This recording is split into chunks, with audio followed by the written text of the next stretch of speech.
Alrighty, let's call this meeting to order. Tiffany, please call the roll. Councilman Garvey. Present. Councilman Brennan. Present. Councilman McCain. Present. Councilman Stokes. Present. Mayor Sykes. Present. Let the record reflect that we do have a quorum for the October 11th meeting, 2022. Department heads. Shasta, what do you got? So we just announced the Teen Reading Challenge. This is a statewide challenge. Participating teens will receive a swag bag and a tracking sheet, bookmark, and book journal. The idea is not just during the summer, but during the school year, challenging them to broaden their horizons with different categories for them to complete reading.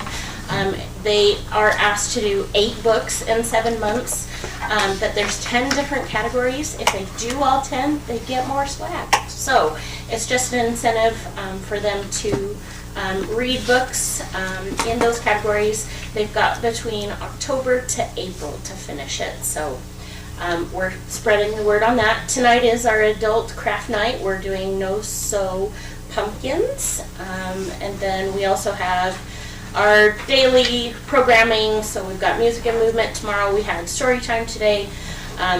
Tomorrow afternoon for our after-school programming, we've got STEAM Tykes, Teen Coders, and then on Thursdays we have Crafternoon. Tomorrow night is our library book club. You can come even if you didn't read the book. And then we also have chess club coming up, as well as Dungeons and Dragons Thursday night from 6 to 8. And then next Thursday evening we have our interactive movie night, and the movie will be Nightmare Before Christmas. And then we also have knitting group every Friday, and then next Friday the Arts Council will have their journal release party. It's going to be volume number 4 of the Whistle Pig. The doors will open at 6:30 and the program begins at 7, and we invite all of the community to come out for that. September, with Library Card Sign-Up Month was a success.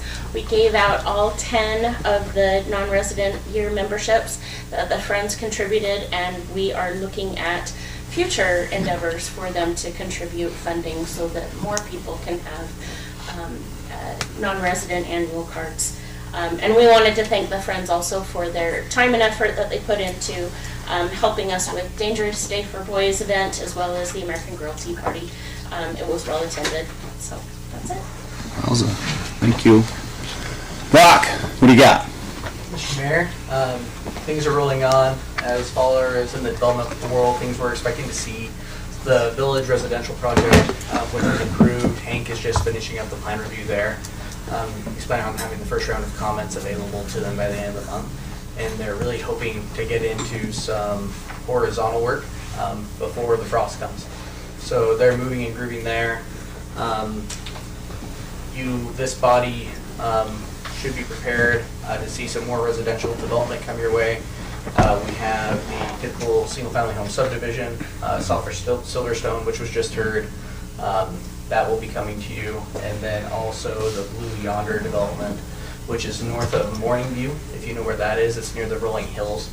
That one is coming in a PUD with a mix of products. Again, I invite you to come to my office, probably especially more so for the PUD one. There's just some moving parts there, so we can talk through those so you have the best understanding possible and you have all of the information to make decisions. Rella Industrial Park and potential industrial users. We've been having some good meetings lately with people looking to come to Mountain Home. We're making a lot of top 4 lists and top 3 lists. The goal is to be the top 1, but we are getting more and more interest as far as being a place for future commercial and industrial type development. So if you have any questions about those, come let me know and we'll sit down and let you know what's happening. And we had an amazing time at the American Planning Association. Their annual conference was this year. I had the opportunity for the mayor to come and also for 2 P&C commissioners to come, Scott Harjo and Christina Drake. And I think it was time well spent. Going to those things, it's a lot of time that we take away, from doing the day-to-day in my position, from commissioners doing what they do. But I think everyone left feeling invigorated with some new best practices that we can install here at the City of Mountain Home and some better ways that we can engage the public in what we do. So it was great. Again, I could talk about that one all day and nerd out about that, and I don't want to take the duration of the meeting. I will say that is definitely Brock's element. He was a rock star there. Everyone's like, "Oh, Brock, hey, come over here!" It was cool, and I will say that Brock was very generous by saying he invited me. It was neat. He would talk to other planners and stuff, and like, "Is your mayor here? Huh? Look at mine. Mine's right here." And I was like the bridesmaid with him. Like, "Look what I got." It was Brock. He killed it. He did a fantastic job there, and he's such a bright light, and people love him there. And that's definitely his world and his cup of tea. And I know Christina and Scott said they got a lot of information out of that, so it was good. Chief. Mayor, Council, tomorrow Brian and I will be going to Boise to attend a seminar. This is going to be, it's in building public safety communications. Thought that would be prudent for us. The essence of it is that with these larger buildings, particularly in the industrial park, plans for that growth, those huge buildings, when you get into those buildings with your radios and so forth, you have communication breakdown failures and so forth. So hopefully we'll glean something out of this so we can stay ahead of what is there and what we may want to require as these buildings come to our city. The next thing that I have, and the last thing, I'm a bit nervous now because it looks like we're going to be competing this Thursday with the library, Dungeons and Dragons. The fire department we're really super excited. We've got our open house back for the first time in a few years. So we're going to be set up for that thing. The weather's supposed to be perfect. Get an opportunity to swing by, check it out, bring your kiddos. And that's all I have. Fantastic. The red lights on the they're fire tree. Not just the trees that you put up, but the El Rancho looks fantastic. So that's cool. Thanks, sir.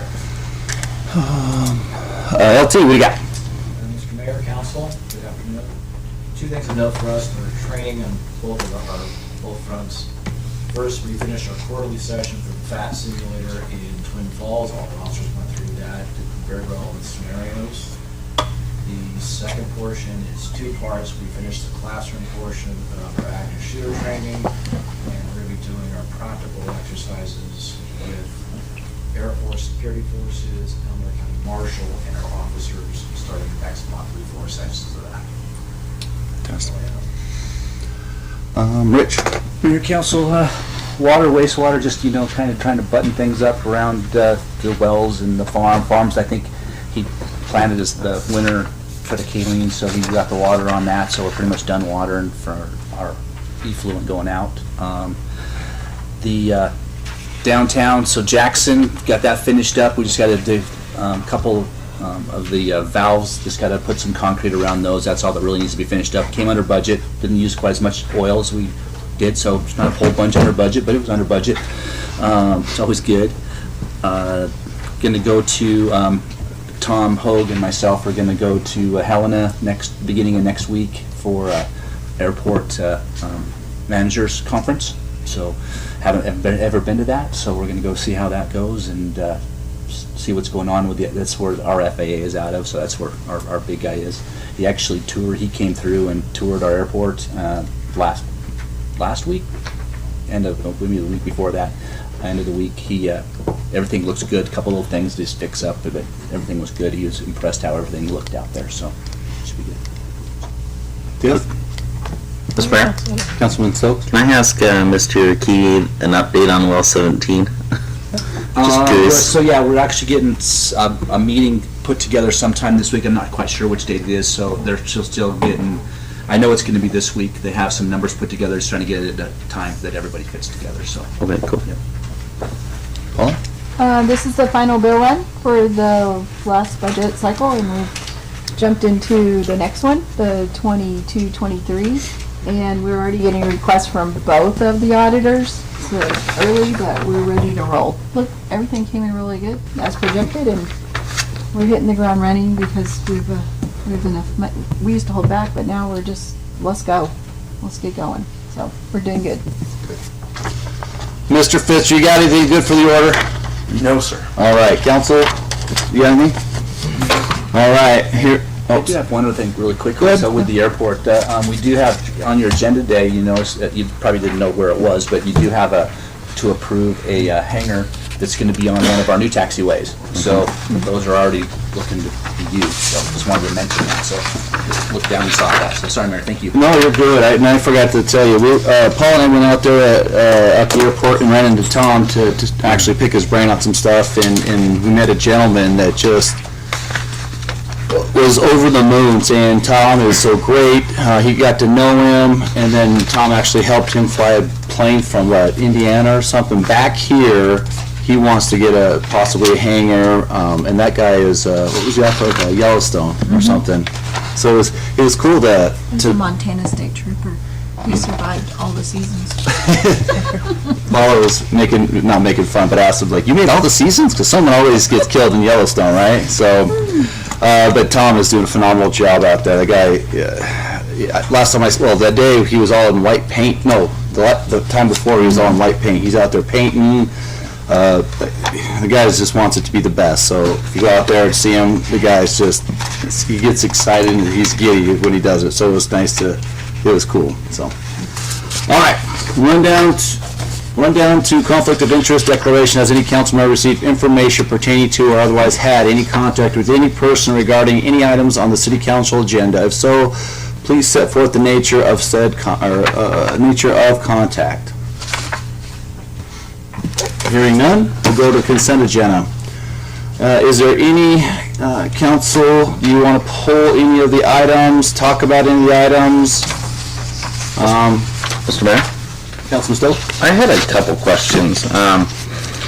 The first one was on item E. And the way I read item E, it's talking about a joint powers agreement between the City of Mountain Home and the City of Garden City relating to attorney services. And I was just curious how this came about, if we have the budget for it and where that would come from. And then basically, I don't think it's had like a set amount, maximum or minimum or anything like that. Same hourly rate, and instead of me doing it, we would have somebody else do it because another attorney in my firm represented one of the tribes. Okay. So, it doesn't matter, it's not the tribes that we'll be working with, but to the extent that it could be even the appearance of, I have nothing to do with it. Mm-hmm. And so, the proverbial Chinese wallet was deemed sufficient maybe back in the 90s. But I'm like, you know what, just have another set of eyes that is completely impartial to it, doesn't have a dog in that fight, and it's the same hourly rate as me, so you wouldn't be an additional budget item because I'm the one not doing it now, and it's just somebody else doing it. Okay, great. And he wants to appear by Zoom to stuff like that anyway, so it's just a buddy system. I've done stuff for them too. Okay. And so it's like, hey, would you mind looking at this for me? Okay, cool. And then I had a few more questions, Mayor. Okay. Items I and J with those surplus property. Do we auction those off? Because I think they were like 2002 or 2004 trucks, and I was just curious if we get some funds back for that. That was all.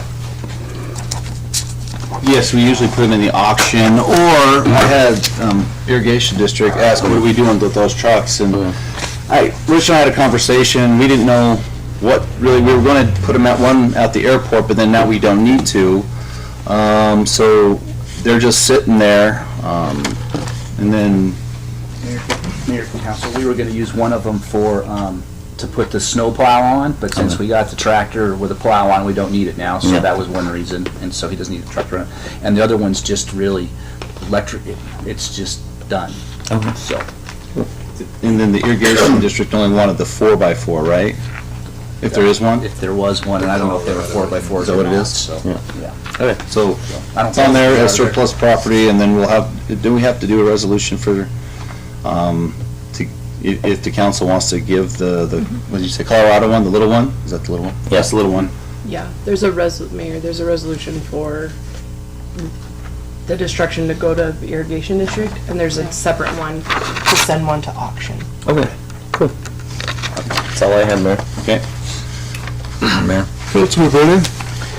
Does the city pay an annual assessment or bill to the irrigation district as being a user? We pay our irrigation fee for our shares. Is there any consideration or an offset, a vehicle for that? Always, it's up to you guys. I just told them I'd put it on here for discussion or offset of something, or they just asked what we were doing with it, and I said, I don't know. Up until we said, well, yeah, the one's going away, and the other one, we don't need to give it to the airport anymore, so it's up to you. If you want to do an offset, it's up to you guys. But I think it's in the best interest of our taxpayers to at least ask the question if we can get a Kelly Blue Book value or native value on the truck and offset our irrigation assessment. I'd agree. Yeah, with that. Okay. Which one's that one again? That one was, all right. Mayor, council, on that, could, I know with the irrigation, that's kind of a thing that goes to like, obviously a lot of farmers and everybody else. One that we might ask instead of that would maybe just the rent part, because we do rent the building over there. That one actually would, I think, sound better than asking for the water right part of it. So just a kind of, what do we already pay for the shares, but I mean, just. Either way. Yeah. Do we know what we rent the? I don't know what we rent that for. It's $350. Yeah. $350. Either, I mean, just a. What do you guys prefer? I'm fine with the building thing. Me as well. Okay. Can we, I guess, table that until we're able to have a discussion with them?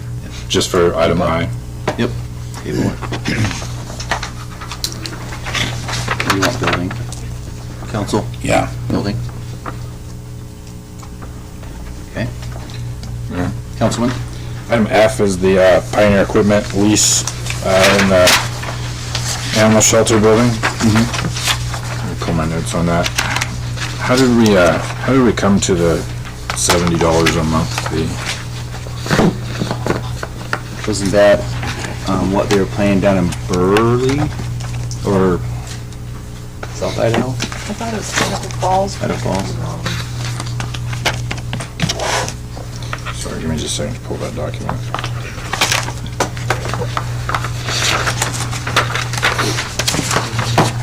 I spoke to Tiffany about this earlier. In paragraph 1, the title of the paragraph is automatic extension, but there's no language in the paragraph for an automatic extension or renewal of terms, so it appears, as it's drafted now, that it just dies September 30th of 2027, and we can renegotiate at that time. Is that how you understood it? Okay. And then this company will be using our fiber, right? Tying into our fiber to provide the GPS signal and services? Correct. With that, I think it would be appropriate to charge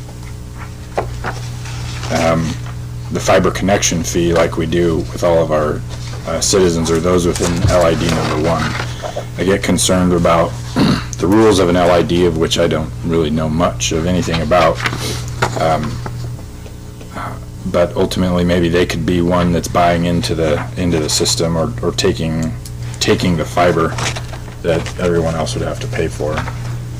Maybe the $70 a month would pay for the monthly service, but the connection to the fiber, I think, is a different animal.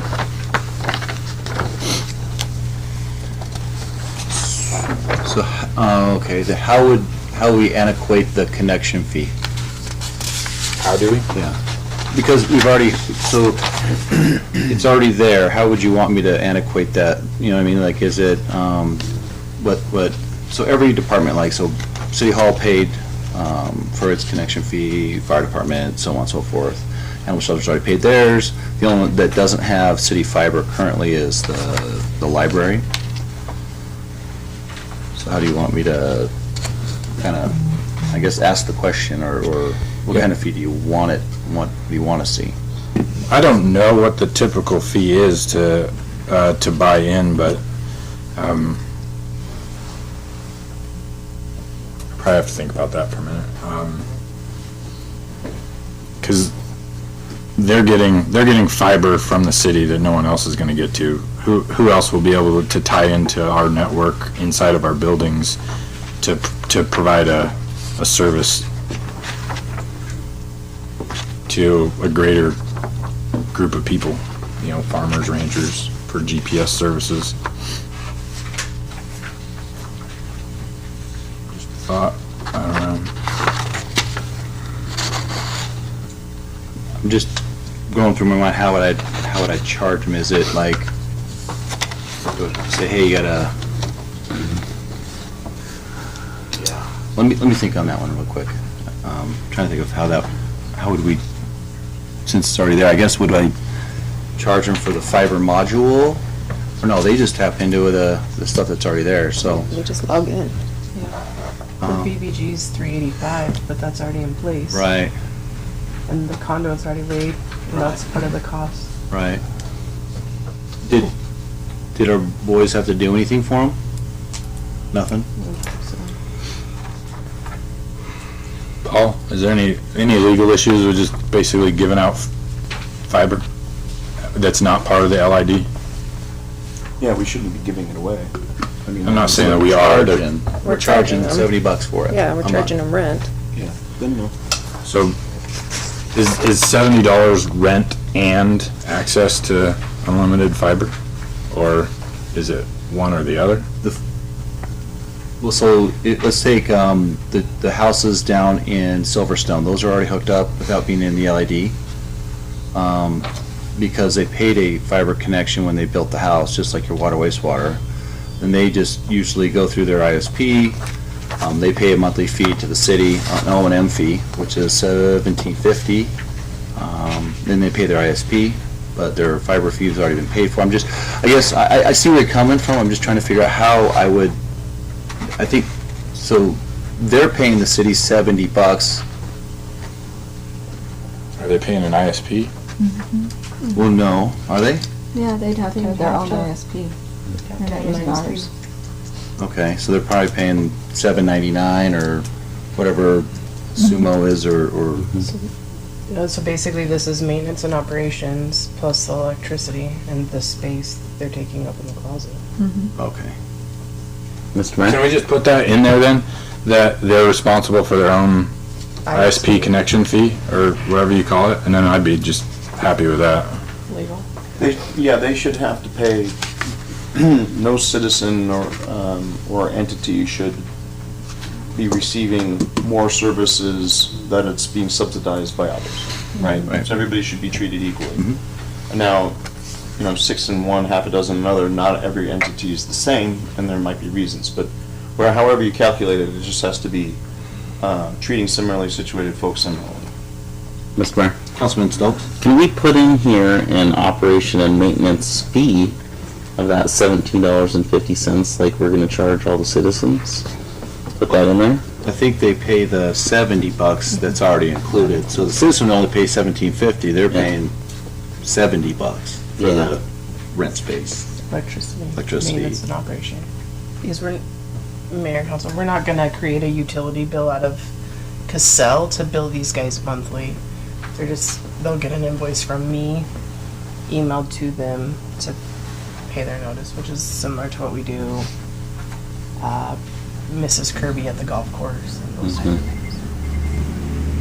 So $50, sorry, Mayor. Okay. $50 covers the space, and electricity, and then essentially $20 of that is going to the maintenance and operation account. Off the cheap rent. But can we just write that in there though, so that for tracking purposes, we know that of that 70 we're collecting, that X amount goes into the fiber fund? $17.50, right? And that they would pay for their own ISP connection. Mayor, Councilwoman Garvey? just under where, I'm just trying to think of where we would clarify this at. I think it would be under 4 because it says the city of Mountain Home shall pay all costs for expenses and utilities. So I think that's where we just spell out what a portion of their $70 goes to.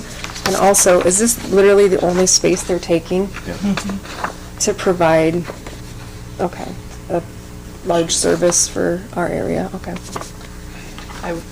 Mayor, Go ahead. Councilwoman, I would agree. I think 4 is the placement for it. I would hesitate to break out the 1750 specifically because in a 5-year period, if you plan to increase that maintenance and operation fee, I would assume you'd want this agreement to pay what all city residents would pay at that time. So we could word it as if it was the ordinance read the rate. Yeah. Okay. Going right, yes. Okay. Mayor? Go ahead. Continuing on this thing, it says that Pioneer Equipment Company will be giving names and phone numbers to employees who can give them access to the building. That might be digging a little deep here, but are we talking regular business hours only? Or are we gonna call in a staff member in the middle of the night to help them reset their GPS connections? That's a good question. I didn't think of that one. Go ahead, Rich. Or their own end, because that's what. Right. That's what that's what the fiber fee is for, is if there's an issue. But right now, we didn't want our guys to go in after hours for safety reasons, and go into someone's home.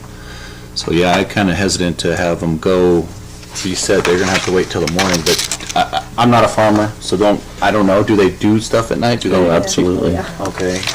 All night during harvest. That's a good question. Mayor, Go ahead. I think you would treat it similar to like our on-call water staff. If we got to that point, we wouldn't respond after a certain time of day.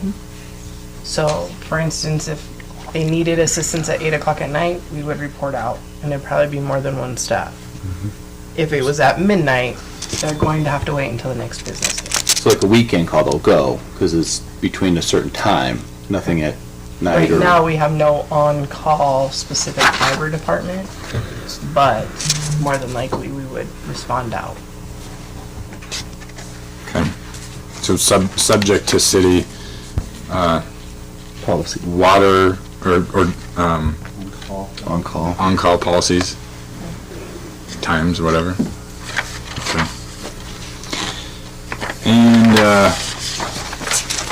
finally, the insurance policy I thought was a little weak. $1 million for injury, only $100,000 for damage to the building. If always go over the top, I'm sure, but if their box started a fire and our fire marshal said that's the source, then $100,000 won't rebuild our building. I'm sorry, go ahead. I was curious if it's just $1 million all across for injury and property damage. Good point. Property damage of 100,000. City has Get to that pretty insurance. quick.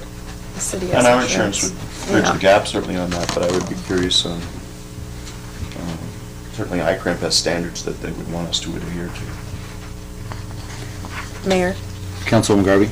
how did we come up with that 100,000? Was that just an arbitrary number? This was off of a previous agreement. It was compared to the cottages. We have this same agreement with cottages to the rec department and the county jail to the rec activity center, so.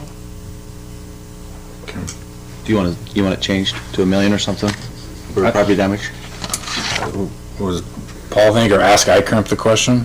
Yeah, I got to ICRIMP, my memory serves, it was 1,500,000, like 1,500,000 on all the ones I just didn't even see that. My brain just glossed straight past that. This I think is generally what they have in theirs. Because obviously they're the ones who are gonna have to pay the tab to bridge the gap on any of it, so they would have their recommendation as to what we do. So probably just ask ICRIMP and find that number. So it's not arbitrary. More likely it's 500,000. Can we table this until the next meeting again? Sorry, until all those changes are in print and updated.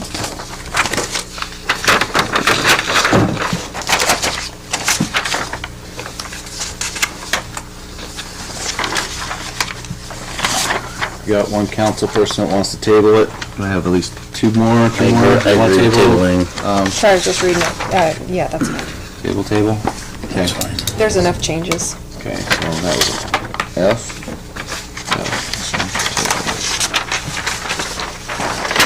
Okay.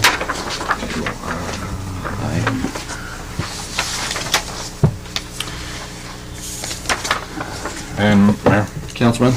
item M was the Leap Housing Solutions Community Development Block Grant. I got a question on that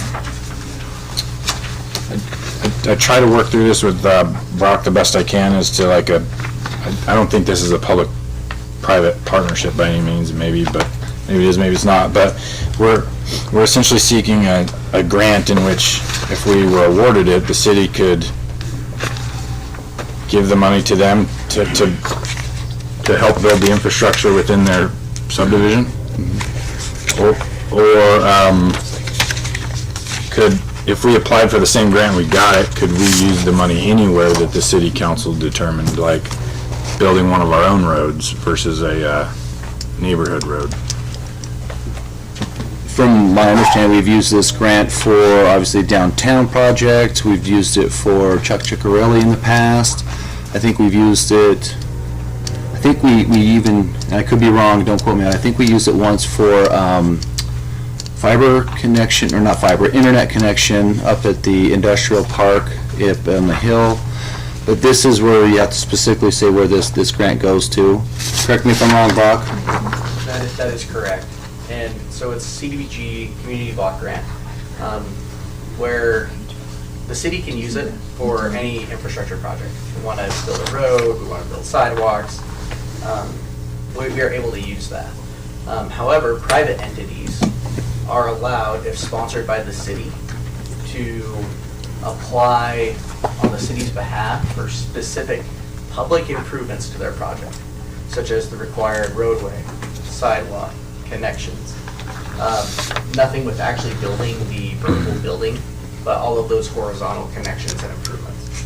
And that's what is being asked today. A good thing to know is this group did come before, and the city has sponsored them. To be an applicant, know that we sponsor them. We don't provide match, we don't provide anything. Essentially, it's us saying, we don't have a CDBG project that we're actively applying for. We'll allow you to use it for your project. Most recently, they did use our sponsorship to apply for their traffic impact study for their project. I believe it was in the realm of $30,000 or $40,000. I know I have a representative from the group that could definitely detail that a little bit more. But what is being asked by Leap Housing, this is Falcons Landing, they're a 501c, a nonprofit seeking to use government tax breaks in order to do workforce housing. And they would like the opportunity, and they spoke to us, they spoke to Rich, they asked if we had any active CDBG applications. We said we did not.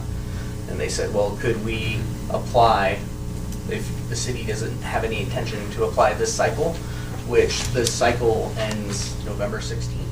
So it's here coming up, for the opportunity to you to sponsor our application so that we can use those funds for all of the public improvements along the way and some horizontal work which qualifies under the CDBG grant. And this is the one that we've been working with since Courtney's been here. And I had a conversation with him about never being a bride, always a bridesmaid with these guys, and saying, and all joking aside, that we want to see something going. And they said that we are the #1 project. We saw them do something in Boise, but they assured me that this is the #1 project. And as we all know, we need affordable housing in Mountain Home for our workforce community, and it's really based off of income. So you take a single airman with 2 kids, they qualify. A brand new patrolman, 2 kids, it could be for marathon cheese, it's just workforce, right? I mean, quintessentially, it's 60 units? So in total, I believe it's going to be 120 units. The first phase, I'm sorry, So Rob. the first phase is going to be 60 units. And really, one of the reasons that they're asking for this is that first phase is the heaviest, because that's the phase that requires all of the improvements. All the infrastructure. All of the infrastructure. And when you're only doing the 60 units, but you still have to rebuild half the road, you still have to do your gutter sidewalk and all of that, that adds up. And I believe they're trying to buffer with their funds. from when I last spoke to them, they've raised $17 million for this project, with partnerships from St. Luke's, Blue Cross of Idaho, working with city staff with some stuff that we're able to provide. So it's an opportunity, I believe, if I was to recommend anything, that it's not the city flat out writing a check. It's saying, hey, there's an opportunity for some grant funds that at this moment we're not actively going for. We don't have a plan, and like I said, the window closes November 16th. And I think it could be a good opportunity to support an affordable housing project, a project that's very different from all the market rates that we've seen, put our money where our mouth is, to see this crucial project get done. The other thing I kind of explained to Councilman Brennan today is our biggest issue with multifamily type product is we don't have any comparables for multifamily. And even though this is a workforce housing project, when market rate projects come in, they can use that as a comparable. They can use that as an example for future lending. So, you know, there's a bunch of pros to it, but I understand it's important to safeguard our own opportunities that we have to potentially apply for grants. And it wouldn't be something that I would bring to the table necessarily, or ask the mayor, or even the council to consider if we didn't have an active project which we were going to use to solicit this grant opportunity. Yeah, Councilman.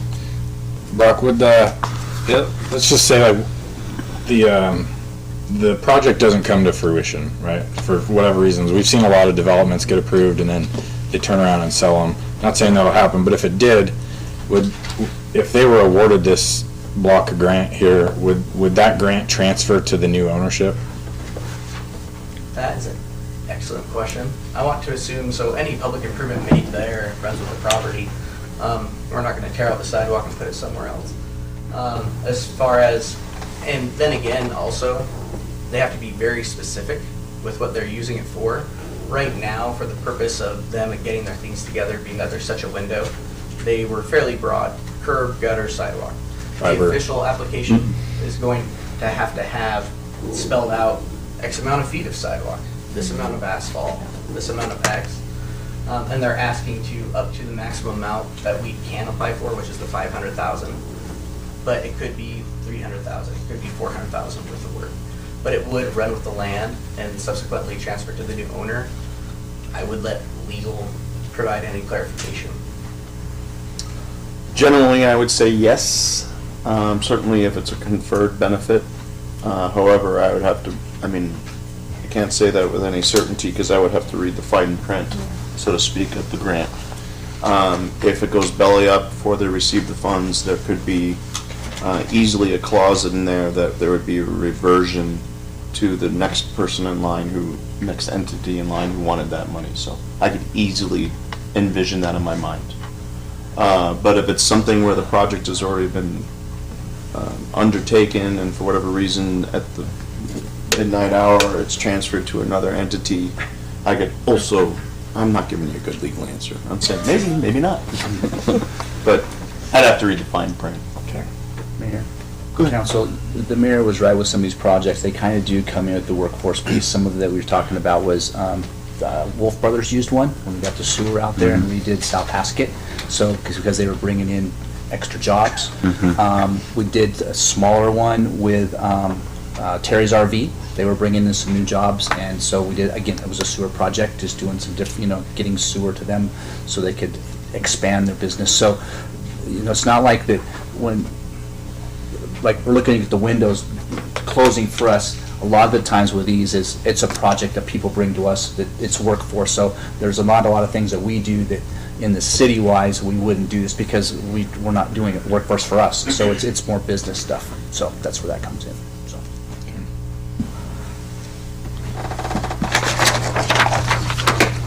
Any other comments, questions, concerns? Councilman Stokes? I'd make a motion to approve the consent agenda as printed, tabling items F and I, as we've discussed. Good motion and seconded. Any further discussion?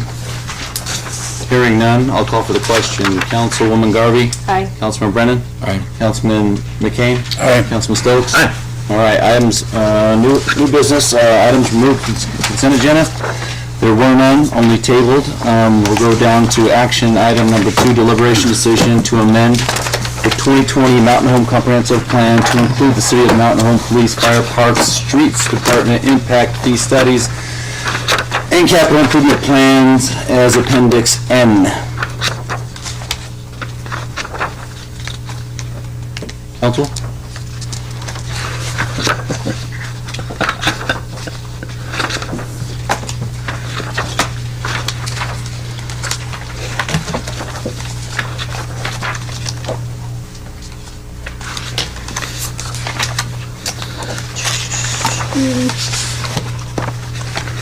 Mr. Mayor? Councilman Stokes? Maybe we have Mr. Jerry come up and give us kind of a summary of this? Permission to stay at my mini desk? Sure. Thank you. So, the impact fees are associated with a capital improvement plan. That's what we base our impact fees for. And in order for us to enforce them, it meets state statute. It needs to be listed as a appendix in our comprehensive plan. So, what I can say is, I know the impact fees when they were passed, we had mixed takes on the vote. But in order for us to legally and safely acquire those fees, we need to have it in the comprehensive plan. As a appendix item, the CIP is part of that public document.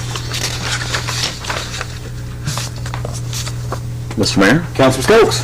I think I'd be the odd one out to say I think this is a bad time.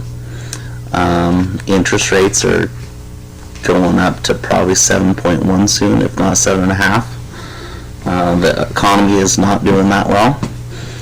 The market sucks right now if you have a 401k or any kind of other thing. Some of these developments, we're talking, what, 14, 15,000 a door, kind of, without any proof of concept. And when we talk about development fees, I think it's important to talk about the water, wastewater, as well as the impact fees as a whole. When we add up all those things, what number are we looking at, Brock? Well, when we add up all of those things together, shooting from the hip, you're probably in the $12,000-$15,000 range, depending on the size of the home being built. Okay. And the project. I have been able to call some of my colleagues in other jurisdictions. They say that, yeah, for Mountain Home it's high, but they're all updating theirs as well, and they're undergoing them. I can tell you that as far as we are with a new impact fee comparable to Meridian currently, but they haven't redone their impact fees yet. I can also tell you that I know when we had that conversation, I told you that development services would have two hands on the pulse, that we were going to stay track of the building permit fees that are being issued and what we're going to see this winter. I can tell you that we're probably going to be expecting someone to appeal the impact fees.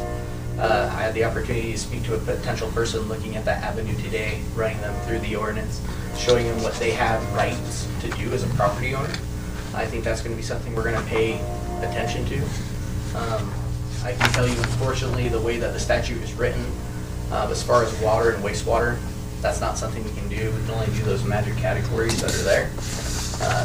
But I can tell you, if it is the desire of the council approved, whether you believe that's in the best interest of the city or not, that we need to have this updated CIP in there. Not having the updated CIP, I think you're going to have a lot of developers, and I don't blame them, probably say that's not updated. You should do that before we pay something. So I think as a matter of due process and house cleaning, it's probably in the best interest. But like I said, it is my prerogative to do a review this winter with my team and to evaluate the real numbers that we have and then give those to you guys so that you guys can direct us on how you wish us to proceed further. Mr. Mayor? Councilman Stokes? A couple more comments, Brock. I think it was Councilman Brennan that addressed the population growth based on those fees. I forget what our number was, 4 or 5%. Given that we get building permit summaries monthly, I'm guessing we're less than 0.2%. So there's something to be said about that. It doesn't feel like we're seeing the growth we anticipated. So for those reasons, my vote will be what it is. Mayor? Councilman Brennan? Brock, you made quick mention of comparing to Meridian impact fees.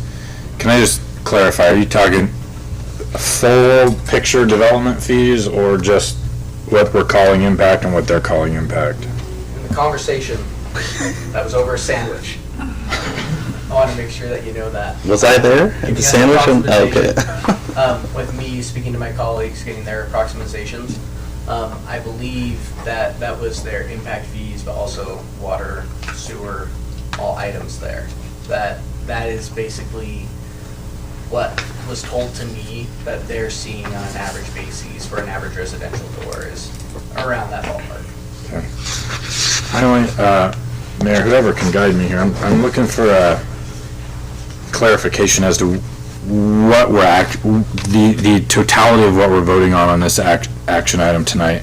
If it's strictly amending the comprehensive plan, or is it, with that vote, are we now enacting and beginning our new impact fees? Go ahead, Brock. So what this is going to allow is this will allow us to actually implement it. If you can recall, at the last meeting, we were set to read it. We saw it was something that it was highly recommended that we have in place as simultaneously as we can. So this action is not the end-all be-all. The end-all be-all is allowing us to read the ordinance, which is prepared, and that combined with this now sets the stage for us to implement the fee. You lost me there. A lot of extra words there. With this vote, will we now be able to collect those higher impact fees, or is there more votes to come? There's one more thing to come with the reading of the ordinance. Sorry, the reading of the ordinance, and that'll be another night? Right here. It's right here. It's at the end, very end. Oh, the ordinance section? Yes. Okay, sorry. That's all right.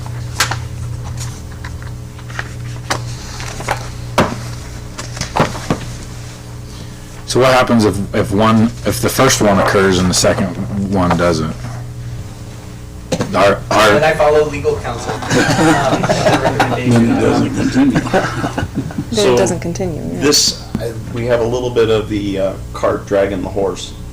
Amending the comprehensive plan to include it is almost ministerial in nature. It's not, but that is the secondary part. What matters is the ordinance. And so if you made, like, if Councilman, I know where Councilman Stokes is coming from. However, having just simply whatever we do, so long as the comprehensive plan is following that, is what matters. Now, what you probably hint, nudge, nudge, again, what you might be saying is, I will approve that the comprehensive plan needs to be amended for whatever it is that we're going to do, because otherwise you're in an untenable situation where your old impact fee is arguably been repealed, or at least it isn't tracking what the current impact fee ordinance is going to be. But to the extent that you're approving the comprehensive plan, that's really irrelevant if what your real direction is, I'll move to approve this, however, I'm directing staff to bring back the impact fee ordinance because I believe the calculations that they're generated based upon population growth is arguably inaccurate, and I'd like to readdress that. Something like that will then put it back in your wheelhouse, and then for the ordinance that comes later, maybe you're tabling it for that purpose. But the point is at least the comp plan is following. Like, the comp plan can't be, you gotta hook on the caboose car, and at least it needs to come along for the ride. And you could address the actual one that matters, which is the ordinance. I thought we had already had that reading. No, we didn't. have no idea why we're doing the comp plan now then. I mean, you amend the comp plan first in order for I get why you're doing that, but, what matters is the ordinance. And if what you're saying is based upon our changing times here, which changed, shall we say, during our consideration of this, the long drawn-out process, I get that. And then maybe table it and direct it back to readdress if in fact it's population, address that. My 2 cents. Clear as mud? Clear as mud. There's mud. Mayor, Councilwoman Garvey. I make a motion that we approve to amend the 2020 Mountain Home Comprehensive Plan to include the City of Mountain Home Police, Fire, Parks, and Street Department's impact fee studies and capital improvement plan as Appendix N. Second. It's been motioned and seconded. Any further discussion? Hearing none, I'll call for the question. Councilman McCain. Aye. Councilwoman Garvey. Aye. Councilman Brennan. Aye. Councilman Stokes. Through interlineation, I would vote nay. What? Yeah, what is that? You got me on that one. What are you interlineating? You can't quote me like that. I did. All right, we'll run down to item number 3. Action item, deliberation decision on Planning and Zoning Commission recommendation of findings of facts to rezone an R4 PUD and preliminary plat entitled Colthorpe Commons PUD. Council, what do you guys want to do? Mr. Mayor? Councilman Could we have Mr. Chair give us a brief summary, and maybe if the applicant is here, and if we have questions, we can ask them directly? Is there an applicant here, Mr. Cherry? Yes, the applicant is present, Mr. Mayor. Would the applicant like to come on down? Mr. Mayor, if I may, the very quick summary that I want to give to this body before the applicant comes up and presents. So this is an item which is proposing 64 dwelling units. These are townhome type products intended to be rental products. It has gone through planning and zoning, and planning and zoning has recommended denial of the application 4-1. I want you to carefully look at in your findings of fact. We had 10 members of the public come out and speak, and essentially what it all came down to was density. And the 3 branches of the density tree, which is most concerning for the general public, and ultimately for the planning and zoning commissions that voted to recommend denial of the application, are the traffic issues and roadway conditions, which are going to be caused by the development. There was concern whether surrounding roadways can accommodate the new traffic.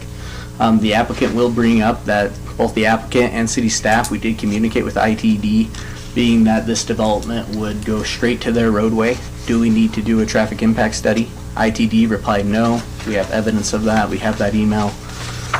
There was also concern, and this is something that we've spoken about a lot, is our code says that new development, when it comes, you have to rebuild half the road. There was concern about, well, what about the other half of the road? I can tell you that per our zoning ordinance, I don't have anything saying you have to do that as well if we're just following the ordinance at face value.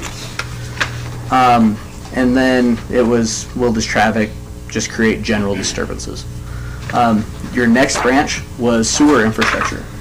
This property is within the West Side Sewer District. We had some miscommunications at the beginning where we believed that the sewer district was not properly notified. We tabled that meeting. We ensured that they received notice and that they were able to examine if it would be appropriate to allow that development into the district. Over a reasonable amount of time, city staff, through consulting with our engineering group and some clarification on how the sewer district works, ultimately it all comes to us. It all comes to Mountain Home. It all comes to our sewer ponds. We were able to come to the conclusion that regardless if they were to go directly through the sewer district or if they were to come through the city, that there is capacity there. And whether or not the applicant chooses either one of those avenues, we don't believe is pertinent to the zoning entitlement of it. That is something that they're gonna have to settle before their building permit, obviously, but regardless of the outcome, there is sufficient service. And then the third is the intrusion on existing neighborhood design and character. It was a frequent theme in all of the public hearing that we heard was the concern about the form and design of what is built, and the applicant will be able to present that to you shortly. Did not blend well with the surrounding uses that are there. I believe there's multiple things to look at and examine.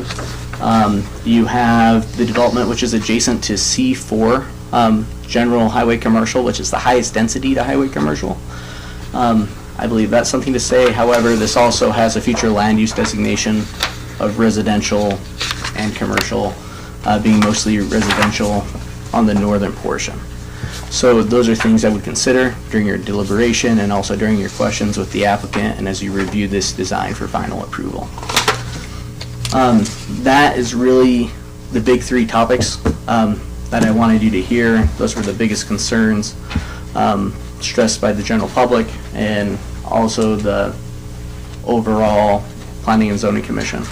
And with that, if you don't have any more questions to me as far as the proceedings at this time, I would like to hand over the time to the applicant. Mr. Mayor. And Brock, I think when the P&Z was deliberating, there was definitely a little bit of confusion or what it was with the density about an R4 PUD is nonetheless R4. And I think the allowable densities and what the underlying zoning still would allow, I think there was some confusion there. Yes, and that's a great point. So currently, unlike other developments that this body has seen, we have a property which is already annexed and it already has the zoning district designation of R4. I can tell you at this moment, per our code, if they were to do fourplexes, all on their own lots, and they met the design standards, they met the parking requirement, they met the landscaping, they met the green space, all of the buffering, and they came in with a preliminary plat to do that. And I'll let legal counsel correct me if I'm wrong. It's much more difficult to say no to that than it is to someone coming in wishing for a PUD, a planned unit development. And that could happen. Those are outright given to the R4 district. So Allowed, yeah. allowed. So I think that's also important to acknowledge and understand as well during the deliberation. Thank you, Mr. Fitzer. So what you're saying is, since they came in with a less dense product, quintessentially, if they wanted to, they could have came in with way higher density. If it meets Code. all of the codes, all the code, Copy that. all the standards, technically, yes. It would be no different than a single-family home subdivision coming in with a preliminary plat on R4. If they meet the lot sizes and everything else, they have a preliminary plat that complies. I believe that the discretion you have to oppose the development becomes significantly less. Not just significantly. Brock, I just want to make sure that the record is correct. You verbally told us it was a 4-1 vote. The findings of fact show a 3-2 vote. 3-2. Yes, it was a 3-2 vote. I appreciate the correction. I apologize because we had to re-listen to everything to acknowledge it was 3-2. So, thank you. All right, council, got anything for Brock? All right, council, you want to hear from the applicants? Yes. I'd love All to. right, come on down. Brock, you want to grab her? Yes, Chair.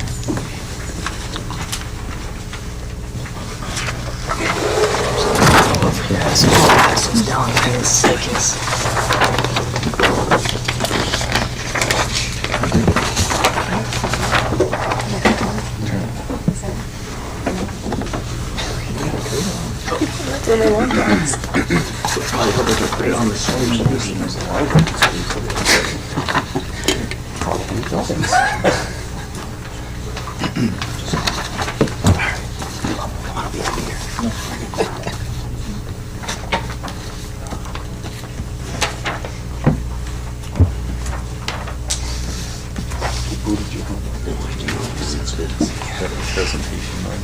All right, the floor is yours. Sharon, are you taking this one? It's going to be a team effort today, which is a good thing. I have been known to talk a bit. What? I know, it's crazy. Well, Mr. Mayor, esteemed members of the City Council, and, well, beloved members of the city staff as well. So we appreciate you allowing us to present to you again what we think is a really, really nice contribution, a community investment here in Mountain Home. And Brock looks deep in thought, so I will carry on. So what we're proposing today is Brock summarized very nicely. There we go. Is a planned community that doesn't reach the maximum density. I don't think we can stress that enough. I think I've said this before in this council. I'm not necessarily a big proponent of ultra high density. We are in a rural area, but there are a lot of challenges, namely cost of construction being the main one, and labor supply. So a medium density, like a townhouse product, seems to bridge the gap very nicely. It's called the missing middle. I know Brock has discussed that before. I've mentioned it at times as well. So that is precisely what we're proposing tonight. So, as you know, I like to indicate where in all of Mountain Home it is located. And so we're south of I-84. We are not very far. I believe it's about a mile away from downtown is where the site is located, just north of Air Base Road. I've seen these. We've discussed these really ad nauseum, so I will skip over this one. Housing's a challenge in Idaho. We decided to include a slide that indicates a little bit closer, so a vicinity map, but a little bit more of the context of its immediate surroundings. We do listen to the concerns from the community as well as planning and zoning, and we thought there were very good points made, and we wanted to address them and how we meet and address the concerns that they had. So Colthorpe is shown in yellow, and you can see the immediate context, the neighborhood, and the character of the neighborhood as found today. So what we would like to pay attention to are the array of residential types there within a few blocks of Colthorpe. So we have Air Base Road to the south. Colthorpe sits within that transition area of heavy commercial uses, including our under construction coffee shop there, and what would be a medium density residential that complements the surrounding neighborhood. We can see, as the comment came up during planning and zoning, that there was no other multifamily residential. There was one other multifamily, I think is the exact quote. And we can see that there are many. I believe there are 10 examples of other multifamily within just a few blocks of Colthorpe. And so the other item that I would like to concentrate on is that amongst the various housing types in the general vicinity, we have a mixture of 1, 2, and 3-story buildings. 1 and 2-story houses, and we do have an example of a 3-story apartment building that is Skyview, located right here. And so that is within a short walking distance of our proposed community. Something else I'd like to make note is that we have an example of a single building townhome that has 12 units as a single building. We are asking for the largest, and we'll touch on this briefly a little bit later, but we are asking for only a 9-unit building as the largest building for our townhomes. And so all other buildings are less than that. I would like to draw your attention as well to the close proximity to West Elementary School. This is a very short walking distance. There is a block that does not currently have any right-of-way improvements, meaning curb, gutter, and sidewalk. We have reached out to Caldwell Transportation Services, as we do with all of the PUDs. They mentioned that we already have existing bus stops, none would be required. That would accommodate all the children that we hope to get in a community development such as this.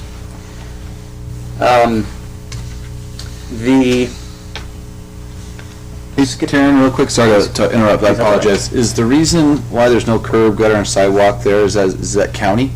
It is county right here, that's Okay. correct. County. Okay. Has yet to be annexed. You know, this area kind of jigs and jogs around. Yep. So, I went to, image may look a little bit fuzzy, I took it from Google Earth. This is taken from about a year and a month ago, year and 2 months ago, of what our site once looked like, so just about a year ago. And I think this was a good representation of historically what the site looked like as well. So you can see this is the corner of Brista, and this would be Garrett. This is Colthorpe, headed this way, and this is Garrett. This is the corner. This is the corner of Jerome, right here, and Colthorpe. So this is looking east. And so I think what this is really showing, sorry, Elizabeth Keckeritz with Givens Pursley, part of the development team, just that this has been a historically underutilized parcel. There's nothing on it. The streets have not been improved. There's no sidewalks. It's very much an infill location, surrounded by multifamily, single family, all sorts of homes here. And that's why we do believe this is such a good transition product, going from the car place on the corner, transitioning back into the more single family and other multifamily behind it. Okay, so we'll quickly talk about the site before we jump into the site master plan. So the site is 4.18 acres. The zoning currently, we talked about that just before we started to present. So it's currently zoned R4, which does allow for high density, which is 20 units per acre. We are asking for an R4 PUD, which would be a medium density residential.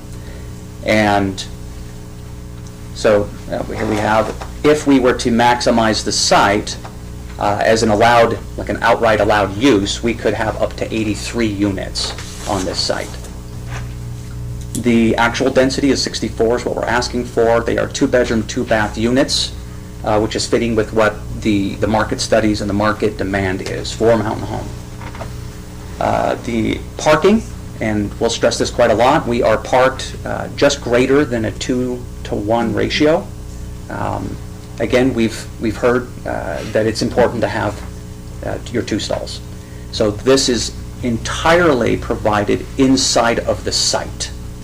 So we are not counting any street parking to that total. So the street parking is just public, first come, first serve, and you'll see that a little bit in the site master plan. One other thing with the parking that has come up is questions about who's going to be parking there. Are people going to be trying to park their trailers there? Is this just going to be totally overparked and just a total mess? There is going to be tenant rules and regulations, just like any other sort of homeowners. Snowmobile trailers, things of that nature, just aren't going to be allowed to be parked on the site. You're going to have to have a storage unit for things like that, or a storage space. Right. Thanks, Elizabeth. The something I noticed as well is that we're firm believers in the medium density housing stock that does provide open green space, so collective green space, rather than individual seas of lawn. We know that water is an issue, and so we address that with all of our communities as well. And Elizabeth, would you like to take this one? So really, with our PUD, we're actually not asking for very many deviations from what city code already allows. So in the R4 zoning, we could have up to the 4 units, but that would make a really sort of cramped little bitty lots with parking directly adjacent to it in very small sort of 10 by 10 yards. And so that just doesn't seem to make a lot of sense from a community standpoint, that we could come in here and be like, here, you have to approve this. But that's not a really very nice community. That's not a place that people want to live. Or they would prefer to live, we believe, in a place more like this. So we are requesting the PUD so that we can have the additional, some of the larger units per building. We're meeting all of the front yard setbacks. We're meeting all of the rear yard setbacks except for the rear yard setback that fronts onto the back of Auto Ranch. And we're asking for a reduction on that one from 15 feet to 5 feet. 10 feet. 15 feet to 10 feet. And when you look at it, it's where the pointer is there. And the reason we're requesting that is simply because it's not residential, it's not a lived-in place. It's where the fire truck turnaround is. It's where the hammerhead turnaround is. And so it just makes sense. This is a place where it could be a little bit smaller. It's not going to be significantly affecting sort of the lifestyle of the people in those homes. So we are asking for a reduction there. And I think that's our interior side setbacks meet. The maximum building height is up to 30 feet. We're at standard two-story buildings. We're right at 26.5 feet, I think. The maximum density is 84 units. We're coming in at 64. And open space, it's not required actually under the R4 zoning or the R4 PUD zoning, but we are providing 2 grassy open space areas with several amenities. So we do think that this will be, we really have very few changes from what would be allowed as of right in this development. So I think it was a really good summary, kind of a snapshot of the project. So now we'll talk about the amenities that we're providing, what we would like to provide as part of this community. And so as part of your packets, I normally include them on the right-hand side of the pages, and so I'll just read through them really quickly. We'd like to provide covered tenant parking. At least one of the required 2 stalls would be covered. We're actually providing a little bit over that, but we can promise definitely at least 1 per unit.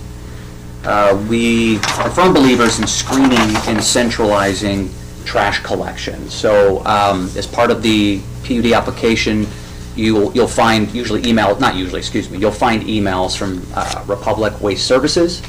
I have them look over the project and let me know if there's something I'm missing. They're the ones that do this all the time. Is there anything that we could improve on? And this is what they suggested, and like the layout. And so they are screened, centralized garbage collection. We do provide 6 foot high, at least 6 foot high fencing around all of the adjacent land uses. So we spoke with Mr. Heckathorn. I don't know if anybody had an opportunity to watch the planning and zoning, the initial planning and zoning. He came and spoke in favor. Mr. Heckathorn actually lives right here. And so we went and spoke to him a couple of times, actually. And so Steve and I sat there in his backyard. And I do talk a lot, so we were there for about 2 hours. And had a good time. So he came and spoke in favor, and he said, they came to me, and I just said I wanted to be left alone. They were willing to build me a fence around, and then he said he expressed some interest in contributing to our landscape choices and selection around his property. And of course we said, absolutely. So Elizabeth hit on, as we mentioned, really centralizing your green space.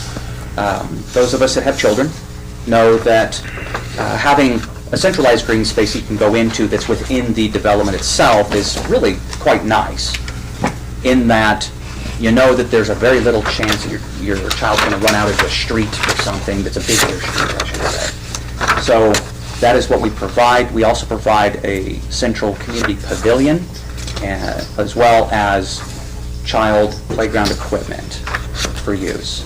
And you hear me mention the need for buffalo grass here, given that it is water conservation it keeps water conservation in mind.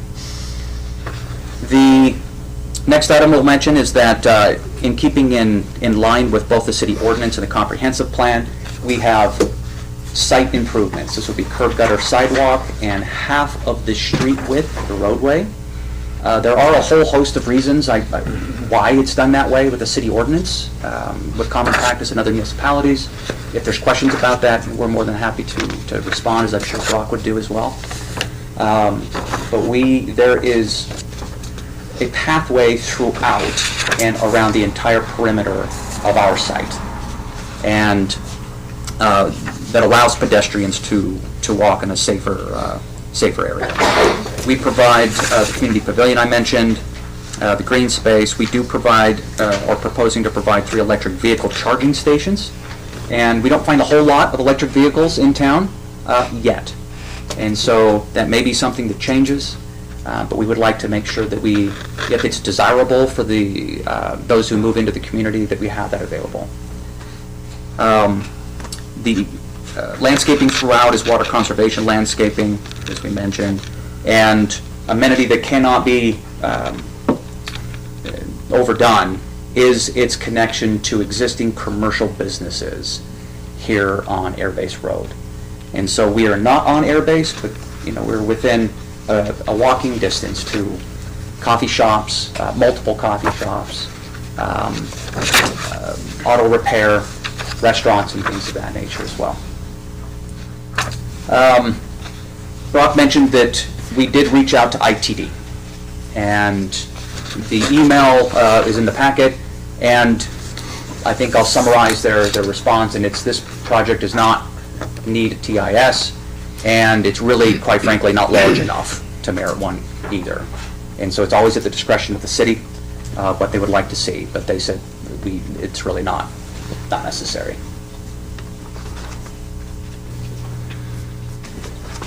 All right, I'll skip through these fairly quickly. So this is a picture of some of the surrounding buildings. So this very nice home is directly across the street. This is Colthorpe.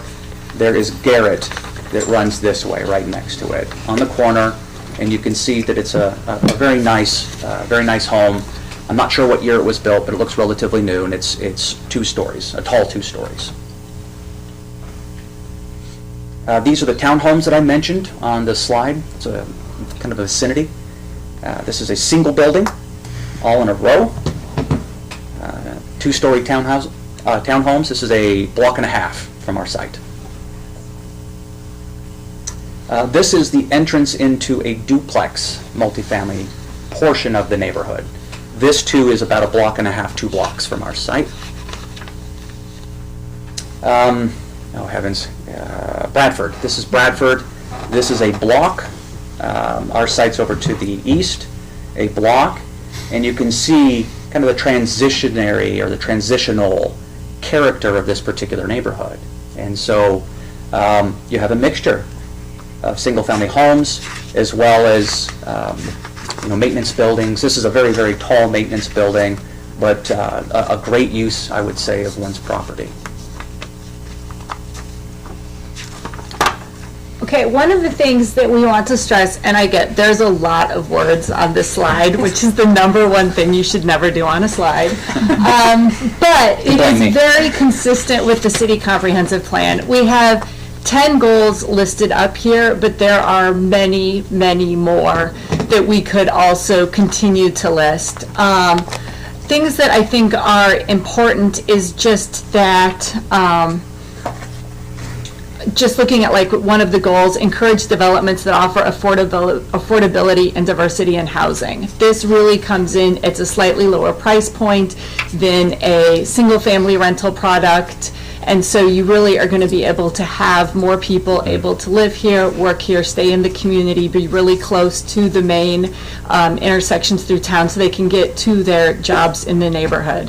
The comp plan does show this, and the future land use map, as this is an area that is slated for, it's looked at being a multi-family residential transitional sort of zone. So something like this absolutely fits here, and we believe that's why this would have been zoned R4 in the past, is because something like this is appropriate for the area. some of the things that have come up were just that this doesn't really fit in with the neighborhood and the design of the neighborhood.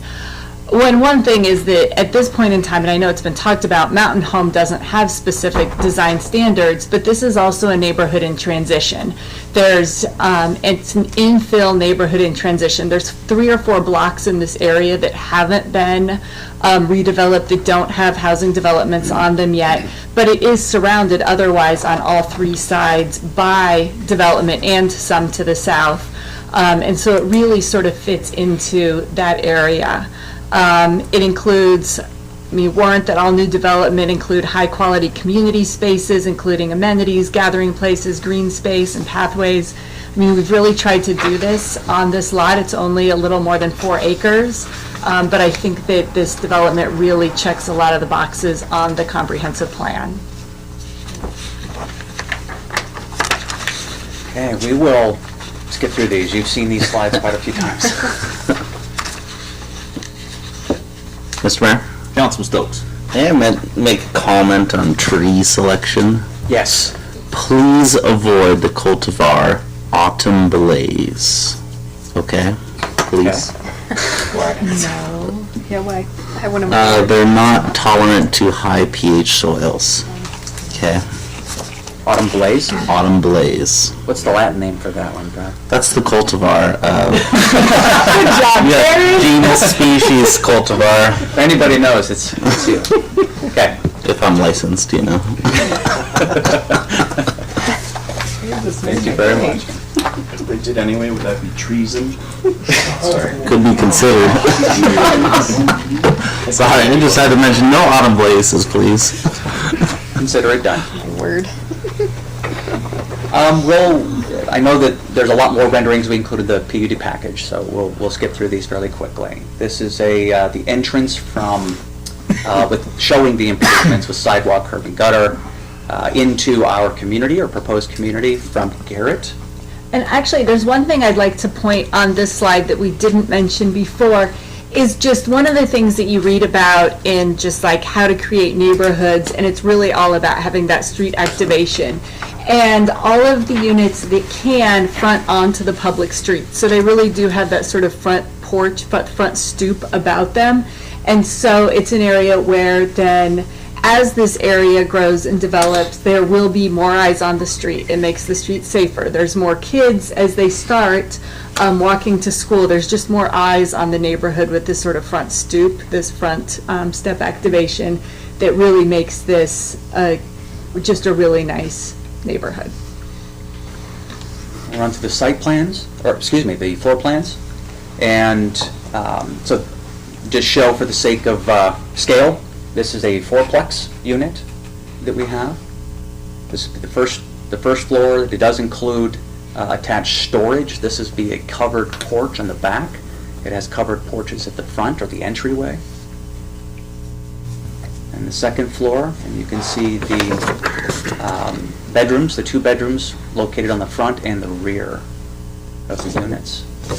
Laundry's upstairs. I think I mentioned this once before. I spoke to my wife and she said that's preferable to laundry downstairs. So we put the laundry upstairs. There you go. This just shows a quick axonometric. Again, this shows the corner of Garrett and Colthorpe and the related improvements, including accessible ramps. This is, I always mispronounce it, Chai Street in the neighborhood. So given the relatively short history of the landowner, the previous landowner, we decided to complement and name the streets after various forms of coffee and drinks. That's fine. The internal streets are all private. Yes. Yep, thank you. Okay, and so I guess we just would like to point out that we are hitting, we believe that when you look at the required findings for a rezone, a PUD, a preliminary plat approval, we believe that we've hit them all, and we really do exceed in these. It's very complementary and in accordance with the comprehensive plan. We think that's a very easy yes. It meets what the count plan is really talking about for this neighborhood. The area is not intended to be rezoned in the future. It's already been rezoned. It's already at the R4. Should the area be rezoned due to a change in the area, again, not really applicable to this. Is this development appropriate with the existing character of the general vicinity and it's not in conflict with the essential character of established neighborhood? We also believe that this neighborhood does meet with that. As we've shown, there's a neighborhood in transition. There's lots of single-family homes, multifamily homes. There's just a lot of housing types and products in this neighborhood. It's not particularly hazardous or disturbing to neighboring uses.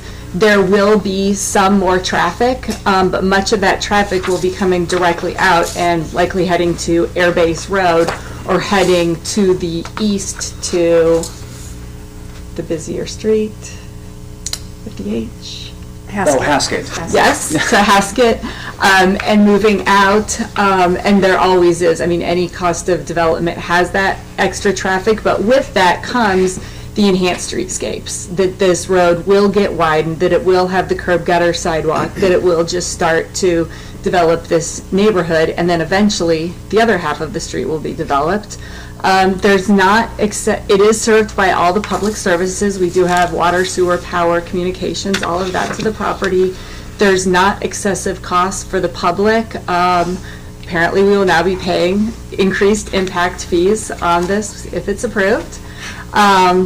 That's not detrimental with excessive traffic, noise, smoke, fumes. We're not talking about an industrial development. This is a relatively small complex. There's appropriate vehicular approaches. You can get into the development from 3 separate sides off of 3 different roads, which also helps spread out the traffic from this. As we showed, there's not a destruction of natural or scenic features. This has just been pretty much a vacant lot with a lot of weeds on it for the past recent history. And so we do think this is in the best interest of Mountain Home right now. On the PUD, again, it's not detrimental to the surrounding uses of the public, as we've talked about. The variations to the zone are warranted by the design and amenities. As we mentioned, we're just asking for a few bigger units and to have one of our setbacks reduced. It does conform to the comprehensive plan, and the streets and utilities, especially after they're improved, will be suitable and adequate for this location. For these reasons, we are asking for your vote of approval of the Cool for the Commons development. Council members, do you have any questions, comments, concerns? Mayor. Councilman Brennan. I have a question for the 2 attorneys in the room. All right. I'm interested in the, what? I just yelled nodded. I'm interested in the perceived conflict with the West Side Sewer District. Do they have an overarching right to make you go through their service before connecting directly to the City of Mountain Home's sewer system? That is a very interesting legal question. The agreement between the City of Mountain Home and West Side Sewer District is pretty old, and it's not 100% clear what is supposed to happen. We would argue that based on the language of the agreement, that they are supposed to start when the property is annexed into the City of Mountain Home. At that point in time, it was supposed to be de-annexed from the west side. Are we talking one little neighborhood at a time or the entire boundary of? One little neighborhood at a time. Okay. So there was the original bigger group. This is what I've been able to piece together. There was the original bigger area, and then in the late 90s maybe, a section of property got annexed into Mountain Home, and they pulled that section out and moved it to the Mountain Home regular sewer. And at that time, they said in the agreement that if other neighborhoods, little areas come on board, they should be annexed into Mountain Home. De-annexed from the sewer district, moved into the Mountain Home district. There have been some discussions ongoing between the developer and West Side Sewer District. However, most recently, there's been some significant changeover in the board, and they haven't been, I guess I would say, fully operating the way that maybe they have in the past. I do think that they're working on that and getting things back up to speed, but most recently, there just hasn't been as much communication there as you would typically expect to have with a public entity like that. But to my understanding, they are working on sort of getting things back together and getting up and running and more closely following the state code and doing the things they should be doing. So that's something we will be working with them in the future on, trying to figure out between the developer, the city, and the sewer district, really the best way to go about ensuring that we do have this sewer connection. Because it exists right across the street in the city of Mountain Home, and it exists right to the property in the West Side Sewer District. So we're just trying to figure out how to go about that. And ultimately, the city's the one treating it. Mayor, Yes. Councilman McKay? I think if somebody here in the city will look back in about 2000, I want to say 16 to 18, the city and West Side Sewer got into another agreement that they only had X number of units left they could put there, and that anytime we had anything annexed into the city, it would go through West Side Sewer, but we would still collect everything from it, and we were allowed to use that and go to ours out here to where, so I think there's something else since the 1990s that have came about to where, so I saw something from 2007. maybe it was 7, and I'm Oh, look, that's the Bradford, isn't Was that it- the line? was it in 7? Council, that's where it was, and you're right, they had 100. It was like 100 of them back then, yeah. That's it, they have 100 that they can use inside their district. Inside there, But if right. something annexes out, it doesn't take away from their 100 because we still have enough. Exactly, exactly. The goofy part is whether the old agreement complies with the statute, which required an election. And so technically removing it out, it created, I agree that I read it and I am a little confused after having read it, what it means, but. Okay, well, as long as you've seen it, that's all Ultimately, all I'm concerned with. They're gonna work with the sewer district, but, I mean, ultimately, it's coming to us, so. Councilman Brand? I'm curious, is there a representative or the president of the West Side Sewer District in the room here? Oh, there. Yes, May I ask a question of them? You bet. Is it you, sir? yes, well, Don Gustus is the president, I'm coordinating with him. Okay. Yes. Are you guys opposed to the development connecting straight to the city? Connecting directly to the city, we have no concern about it, it's outside our preview. But going through us, we need a lot of clarity, as you've well experienced by everybody in the room. It's as clear as mud to us, because we are trying to work together, we're restructuring all of the west side such that we get all of these, going back to the inception, 1975. Okay. So you have the right to speak for the group, it sounds like. You have no issues if this gets approved that they just connect straight to the city. Straight to the city, not utilizing any of our infrastructure, yes, sir, we don't, it's not out, it's outside of ours. And that's a possibility, Rich? Like, they said a pipe of the cities is right there? Well, they have a little bit more work to get to there, but it is. I think, I mean, again, I'm not a lawyer and an attorney, but when I look at that, I mean, if we annex something in, we're going to take care of that line. It's going to be basically become ours, and we'll take care of everything that's going to be right there. So that's where we need to figure out how it's going to work, and we need to work with the West Side City. We all just got to get on the same page. And that's These are points of contention by us due to their boundaries. And the annexation also is included with that. Okay. All these things fall into a very gray area for us and also, I believe, to the city. So we can take some time to work through that. For this here, it sounds like it's okay. If they go strictly through the city. Okay. You guys have the infrastructure stated by annexing it that you will be servicing it. We're taking you at that level that it will not impact us or cross our boundaries in any way, shape, or form. Because right now, we're having a hard time restructuring with what we've got, let alone add anything new to the mix, from administrative to physical. Okay. Thank you. Can I ask All right, council, Mr. Mayor? what's up? Yeah, I just had a question for the developers. The only thing that really concerns me a little bit is the parking on Garrett, Colthorpe, and Jerome Streets, the off-street parking.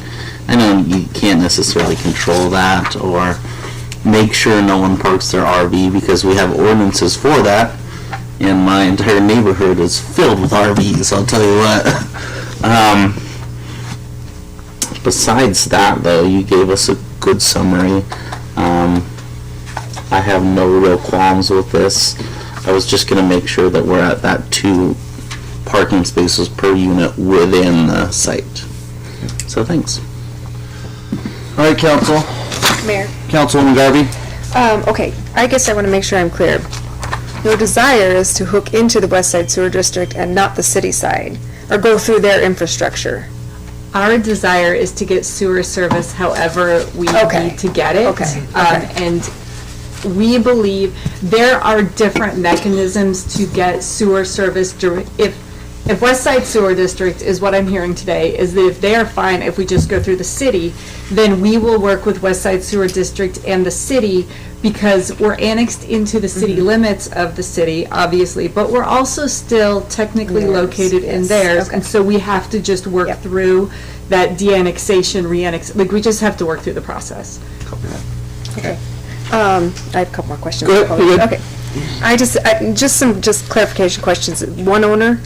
Yes. Yes. And one owner desires to keep it, property manage it, maintain it, rocks, spray that. Yes. Okay, make it a nice subdivision. And we have a representative from the owner team here. They have several other developments in Boise. Okay. Yeah, we do that with every single development we have, Okay, so, okay. yeah. I think that was it. I just had random questions. Thank you. Mr. Mayor? Councilman Stokes? I got one random question. Elizabeth? Yes. Okay. You mentioned the word affordability. In today's day and age, I don't know what affordable is. I was just kind of curious what rents may look like. I actually will defer that to, this is a market rate development. Okay. And when I said affordable, I'm comparing that to single-family detached home ownership residential. Like, they're Gotcha. more affordable than that, but they're probably more expensive than like a great big apartment complex. So, I was just looking, just a range. whatever the market rate in Mountain Home for a 2-bedroom is. Yeah, we're still kind of looking through all that with all the Okay. changes in construction costs and all of that, so we don't have an exact number or anything that I can give you right now, so. I was just Yeah. curious. All right, council. What do you guys want to do? Mr. Mayor? Councilman Brennan? All right, I don't know what the language is. I'd make a motion to approve the R4 PD preliminary plat entitled Colthorpe Commons PD. Second. It's been motioned and second. Any further discussion? Hearing none, I'll call for the question. Councilman Stokes? Aye, thanks. Councilman Brennan? Aye. Councilwoman Garvey? Aye. Councilman McCain? Aye. Thank you. Appreciate you guys. Thank you. Going down to action item number 4, deliberation decision on Planning and Zoning Commission recommendation of findings of facts to annex Mountain Bound Custom Storage RV Park. Mr. Mayor? Councilman Stokes? Could we have Mr. Cherry give us a brief summary or synopsis of this project? Mr. Cherry? Of course, Mayor. So, really quick, so the applicant, I want to note, they were able to make their planning and zoning hearing. However, they are out of town, they're based out of Lake Havasu. They're gonna be joining us via Zoom. I'm just gonna bring them up, I have them waiting in the room. They've been watching it on YouTube, I'm pretty sure they're super excited. And with us representing the applicant, we have Mr. Ryan Rodney. Ryan.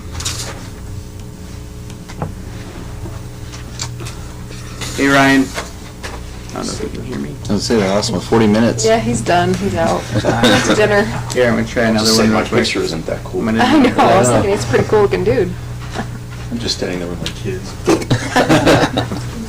Or it says, got a lawyer today.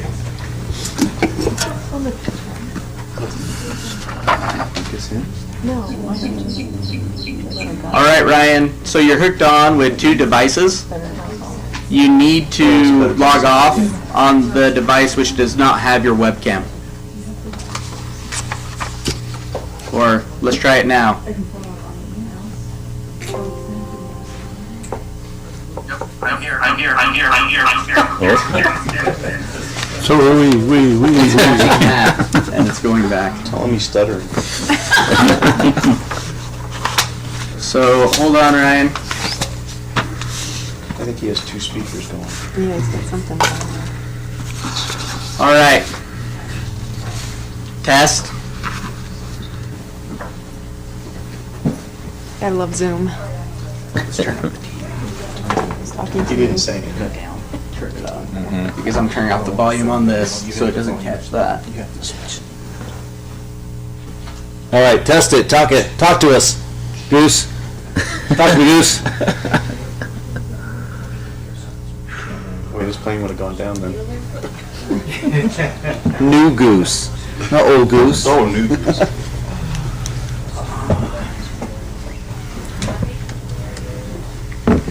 Back to the old speakerphone. Whatever it takes. Do you want to give these handouts? Are these them? Yep. Please. My husband will be happy. He's still working though. No, No, yeah, he's definitely out of. One more? no, he's not anywhere near Thank you. any service. Oh, I think you hear. Oh, these are nice.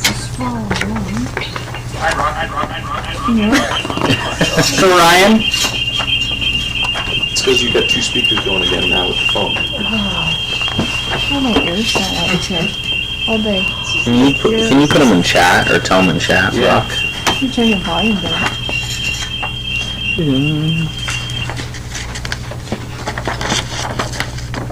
You're doing great, bro. thanks.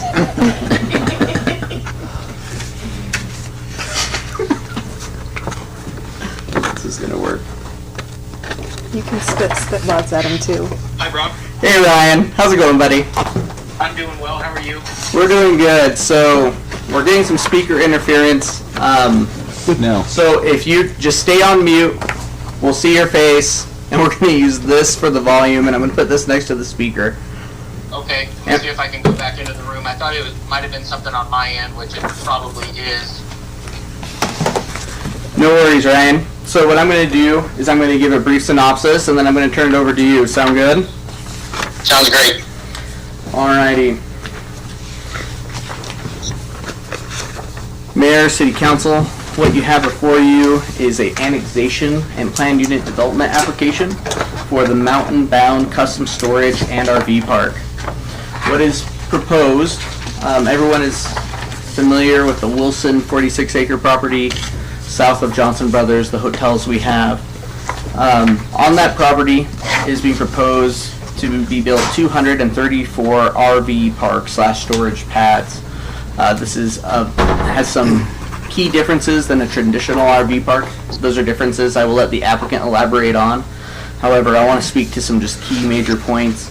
Along with that, the proposed development is to have a convenience store, a laundromat, a fitness center, a maintenance building, a main office building, community pool, sports courts, children's play area, and dog area. They are seeking a PUD, but for the most part, they meet all the general standards that we have. We were looking through once again what their key deviations are, and essentially it was signage. Our sign code isn't friendly towards this type of development. But regardless, the applicant, they wanted to do a PUD because they understood it was a different type of product, and they wanted both the Planning and Zoning Commission and the City Council to be able to review the request with the utmost discretion. So the item which I want to just make sure the details are given straightforward on, which I believe that the conversation will end up surrounding is traffic. We know that in February, we saw Love's. They were interested in annexing. They did a traffic impact study. Note that the applicant has done a traffic impact study as well. They have submitted that to ITD for review, and they have provided official response. As part of their review, they took into consideration other development which is happening in the area. Not to speak in any way on behalf of Johnson Brothers, but they have expressed interest of expanding their operations and building another hotel. So, in order to give you the best information possible, that was included in the CIS evaluation that ITD did. So, and the mayor and I, we both had the opportunity to discuss this with ITD, and essentially, this is what ITD is calling for right off the bat. They have to build a right-in lane into the development. That's what they have to do. What ITD is recommending, and I'll clarify more on this, is the applicant will not be able to build more than 150 units until the following happens.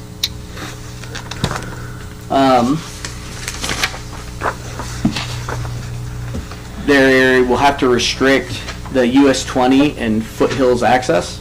That's the access we have. So we can go to Wingers, KFC, what have you, from US 20. That's going to have to be a right in, right out, and left in, looking at a median.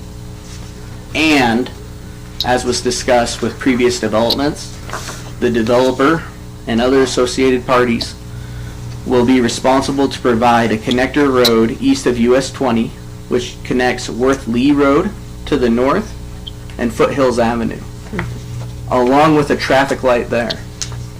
Those improvements cannot be at Foothills Road because it's too close to the interstate. That is the reason for the improvements further north. The ITD, when they were giving their evaluation to city staff, initially they said, well, technically we ran our models. How they got there, I'm not an engineer. They had the stamp. They said maybe 300 before these improvements have to be made, but we understand there's other development happening, and we don't want to give any one developer up there all the keys to the castle. So we would recommend this group having a 150 mark so they can't strong arm other potential developments associated with Johnson Brothers and vice versa. That both of them will be the opportunity to do some build out before there is complete build out. Note that Johnson Brothers is a supporter of the project. They came in very early on, and they were a party when we were here in February. They opposed the annexation for what was being proposed with Love's. Conversations have been good as far as talks of improvements and everyone coming in to help with those associated costs. It's a little bit of everything. We have impact fees for roads. That can certainly be applied for projects like that if they're named on the CIP. That's important to note. But I believe both parties are at the understanding that to ultimately get what they ultimately want, no one's going to have a full build out. We have to come to the table. I can tell you at this time, we don't have an official development agreement between the city and between the parties at large. I think it's kind of what comes first, the chicken or the egg. Are those agreements that you seek to enter into before you seek entitlement? I don't know if that's the best route forward, but I think that's important for this body to know that right now, even though we know that those improvements are needed, we don't have anything formally written or acknowledged. Besides the memo we have from ITD and the applicant giving their base acknowledgement. So with that, I'm going to, if you see fit, Mayor, to allow the applicant to do his presentation and then allow the city council to answer or have any questions you see fit. Can I ask the council before we get into, do you guys have any questions? I mean, it's pretty straightforward. Do you guys want me to do a presentation? I mean, it's, This is awesome. so do we, in the sake of, I'm not trying to rush anything, I just want, are you? I don't need a presentation. Do you need a presentation? I don't think I do. I'm good. Okay. Real quick, Mayor, I just want to make sure we're doing it correctly. Does the applicant have any right Would you like to make a presentation? to say anything? I would just like to thank everybody for the opportunity for us to bring our business, our concept, and our use to the beautiful city of Mountain Home. We're very excited to get started. We have an appetite to begin construction as soon as possible.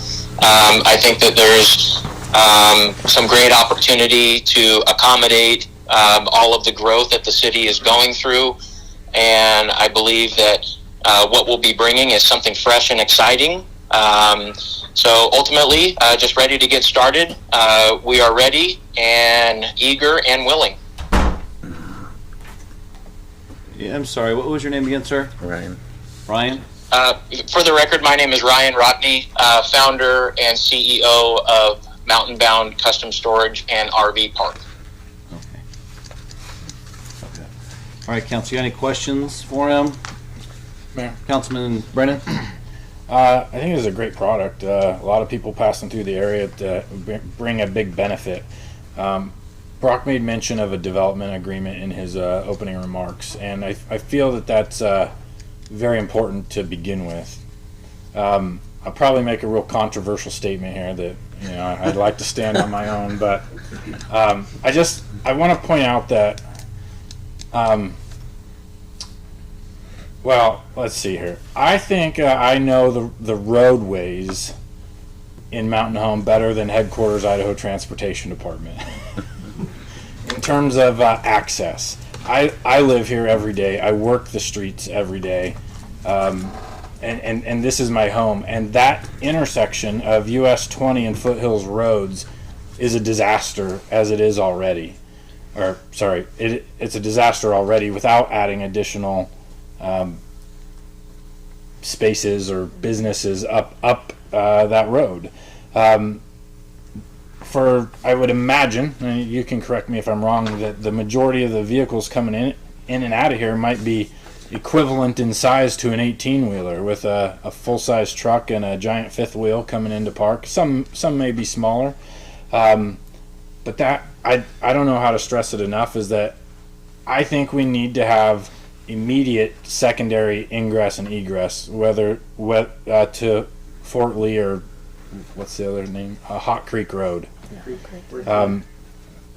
So, Brock, what's your recommendation here for if we could discuss a development agreement that says, as they're starting to break ground,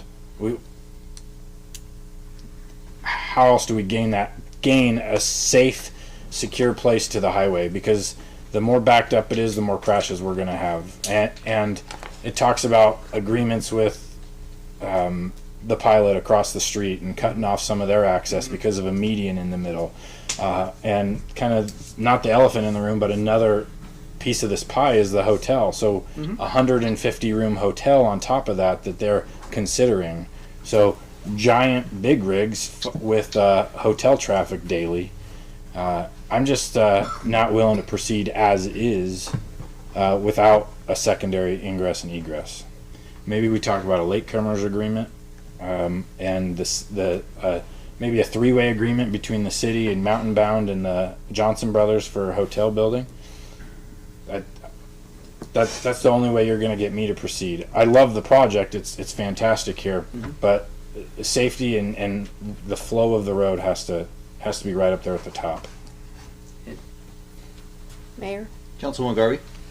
I cannot agree with Councilman Brennan more, especially on, I know this shocks you. On holidays, I know everybody take note of this.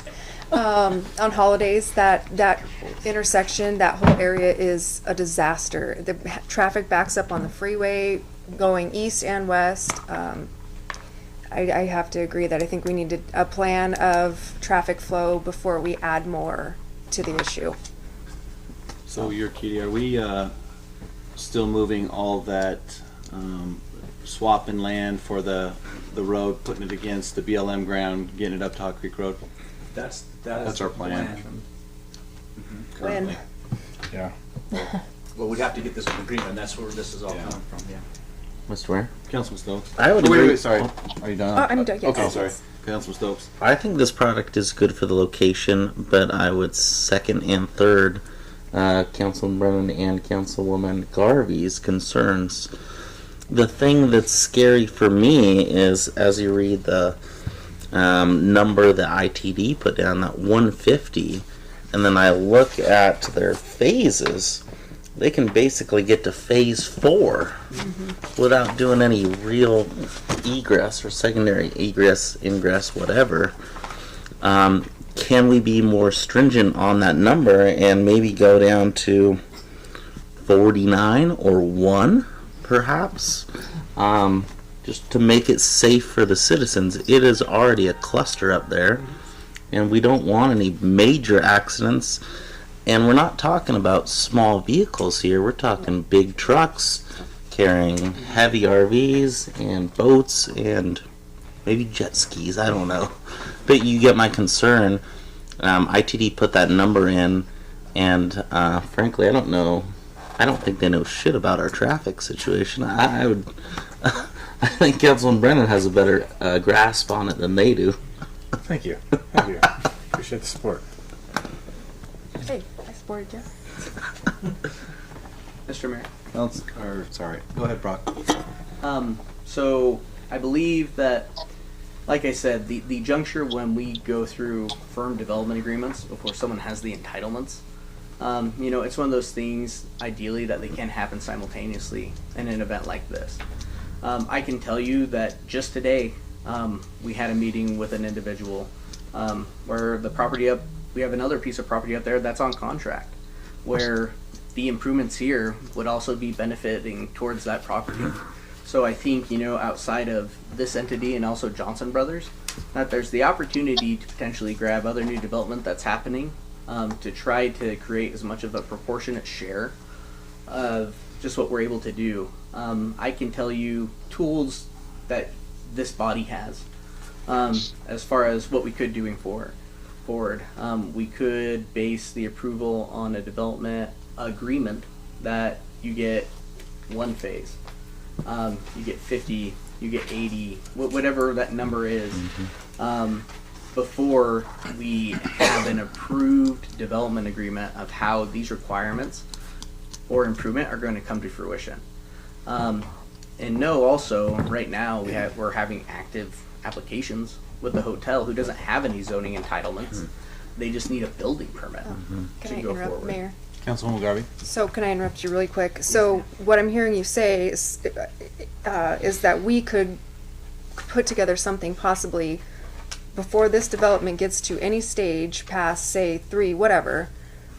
Could we work out something that Mountain Bound Development gets with Johnson Brothers now and starts putting together something? I mean, I know that's kind of taken on Mountain Bound, but I just think it's really important that we have something in there. And if Johnson's Brothers are going to build a hotel, which they've voiced, why wouldn't that be a good starting point? So, upon annexation, as you know, annexation is the biggest bite of the apple. It would be in an annexation agreement that was the expectation. So those are planning tools. I can tell you from the economic development side, it was my experience with Love's, speaking to this property owner, what have you. They need to build something in order to have monies for those improvements. And again, I don't know what that is. I can tell you that's what I've been told. We can ask the applicant about what that means. But if we were to say this whole thing has to be built to both the applicant and potentially Johnson Brothers before you build any new hotel or what have you, I believe some responses that we could get is, well, how are we supposed to build for those funds for an area which all of us have been there, which is already kind of broken as it is now? How are we supposed to put something forward with nothing there? And again, I don't have the magic number. I don't know if we allow 50. I don't know if we allow 60. And I just defer to ITD because I'm not a traffic engineer. they have a stamp, they have a code of ethics. When people get hurt, when crashes happen, they are the liable party. They're the approving entity. That's all I have for you, unfortunately. I've been up here long enough to know that as much as everyone is subject matter expert, I'm not a subject matter expert in traffic counts or studies. I trust the traffic engineers. We have a phenomenal relationship with ITD, and that's been culminated of work after work after work. Some of the places that should not have had access, we've been able to grant access, whether it's a kidney bean or a right in, right out with ITD. They wouldn't have given their okay. We've been there where they say no, and it is a no until so. And I understand everyone's concern, and maybe right now what we've done is we've cut a circle up by the Hampton so the truck traffic can come up and around. And I understand everyone wants to take a left there. Maybe you make that a right in, right out, right now only, right where the City View is not City View Drive. What is it? No, it's further up. What is it? Foothills. Foothills Road. You know what I mean? And then they go up and flip around. I'd hate to see this development not go, just like the Loves didn't go because of this very same issue. That's just my 2 cents. I'm not, like I said, and in all fairness with ITD, they have really worked well with Mountain Home. They've given us things that they probably shouldn't have. But having that relationship with them is a good one, because obviously their first role is to get traffic through it as fast as possible, right? Second one is what? Economic development. And they've worked with us really Is their first safety economic safe. Yeah. So I just want you guys not to beat them up so hard. They've worked with us quite considerably, and they've been good stewards to the city of Mountain Home in helping us get economic development going. Mr. Mayor? Councilman Stokes. In the way I read this, it says no more than 150 RV storage pads shall be constructed without the following improvements. And it goes on to say subsection US 20 and Foothills Avenue be restricted to a right in, right out, left in intersection. And then within that section, this is where they talk about this will require discussion with surrounding business owners. ITD is basically saying you have to, if you want to complete this project, you have to work with business owners or surrounding property owners. And that's where I'm just not sure that the 150 pads is the right number. For me, I'd like to see them get 1 or 2 phases through. That's okay. But to do 3 or 4 would be a little bit much for me.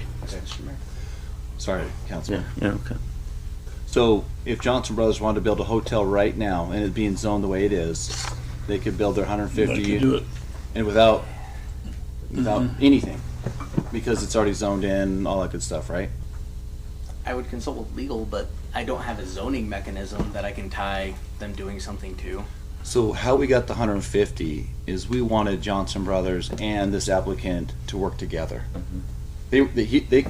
ITD was going to give them all 250 units, or 300, sorry. But we asked the applicant, and we asked ITD, would it be all right to have them work together? And I think that's what we're trying to do. Mayor, I would hate to see this project go down also based on our problems in our city. They're wanting to come to our city. So I would say, hopefully, if the council agrees, I stick with the 150 with diligent work on that agreement. I'm sorry, what'd you call it? The development agreement? Yes, excuse me, yes, the development agreement to fix this problem so that it's not Mountain Bound's problem that we have this issue. But we do have a problem up there. Mr. Mayor? Go ahead, Rich. Mayor, Council, I do know that Johnson Brothers actively working on it because I have talked with their engineers that's working on a road up there. So they're working on trying to figure out things. It's BLM land, it's a lot of runoff that the rain comes off that, so there's a lot of engineering, they gotta figure out what's going on. So they are working on that, so we have been in discussions of what's going on, so just, we'll see. And I want you, councilmen and councilwomen, sorry, council members, sorry, know that we already have it platted. If you look at our plat maps, what we're trying to do is literally move it to BLM, and that way they all have frontage, I guess, property, right? Move that to the back end of the fence, and go on from there, I guess. It is a plan. It just seems like nothing happens overnight and nothing's perfect. Mayor? Councilman Brennan. Did we influence ITD's traffic impact study by negotiating with them? Is that what you're saying? We asked. I said, would For you? like, are you saying like 150 versus one getting all? Mm-hmm. Okay. I wouldn't say influence, we asked the question. And it's up to them. They're, at the end of the day, they're the yeses and noses, you know? They tell us what we can and can't do.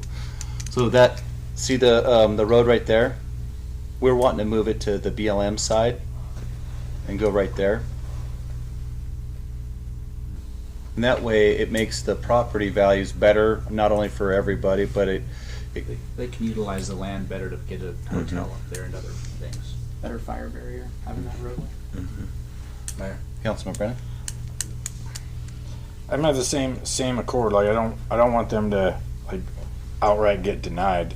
But we are talking annexation, and after annexation comes outright allowable things that they can do. So we kind of have the keys to the castle right now. But as far as the phases or the development agreement, in my mind, I proceed forward now, but the development agreement has to be, proceed forward to a certain extent now, but a development agreement has to be signed, sealed, and delivered up front so that there is a rock-solid plan that the developer knows, the city knows, Johnson Brothers knows that this is where we stand, and there will be no other development until it's done. Hey, Randy?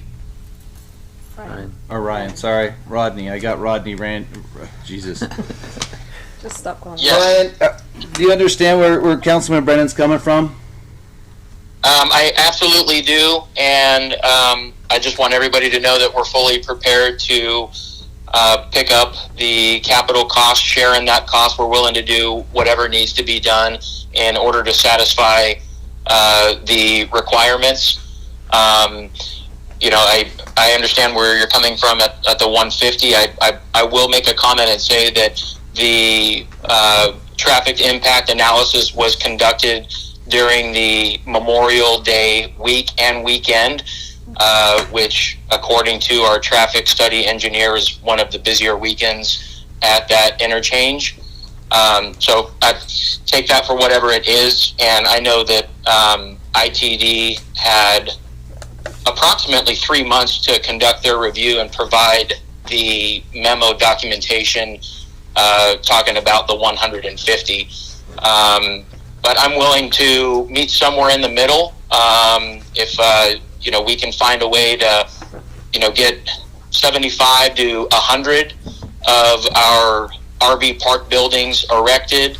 That should put plenty of carrots in the bucket to where we can sit down and really start to consider the connection road from Foothills to Hot Creek, and then obviously the widening of Highway 20. So bottom line, if we can just find a way to get on the same page together and row this boat in the same direction, I think over the long term, I think it's going to be a very profitable relationship, and I think it'll work out well. I just want everybody to know that I'm willing to, you know, put in the work and meet, you know, somewhere in the middle.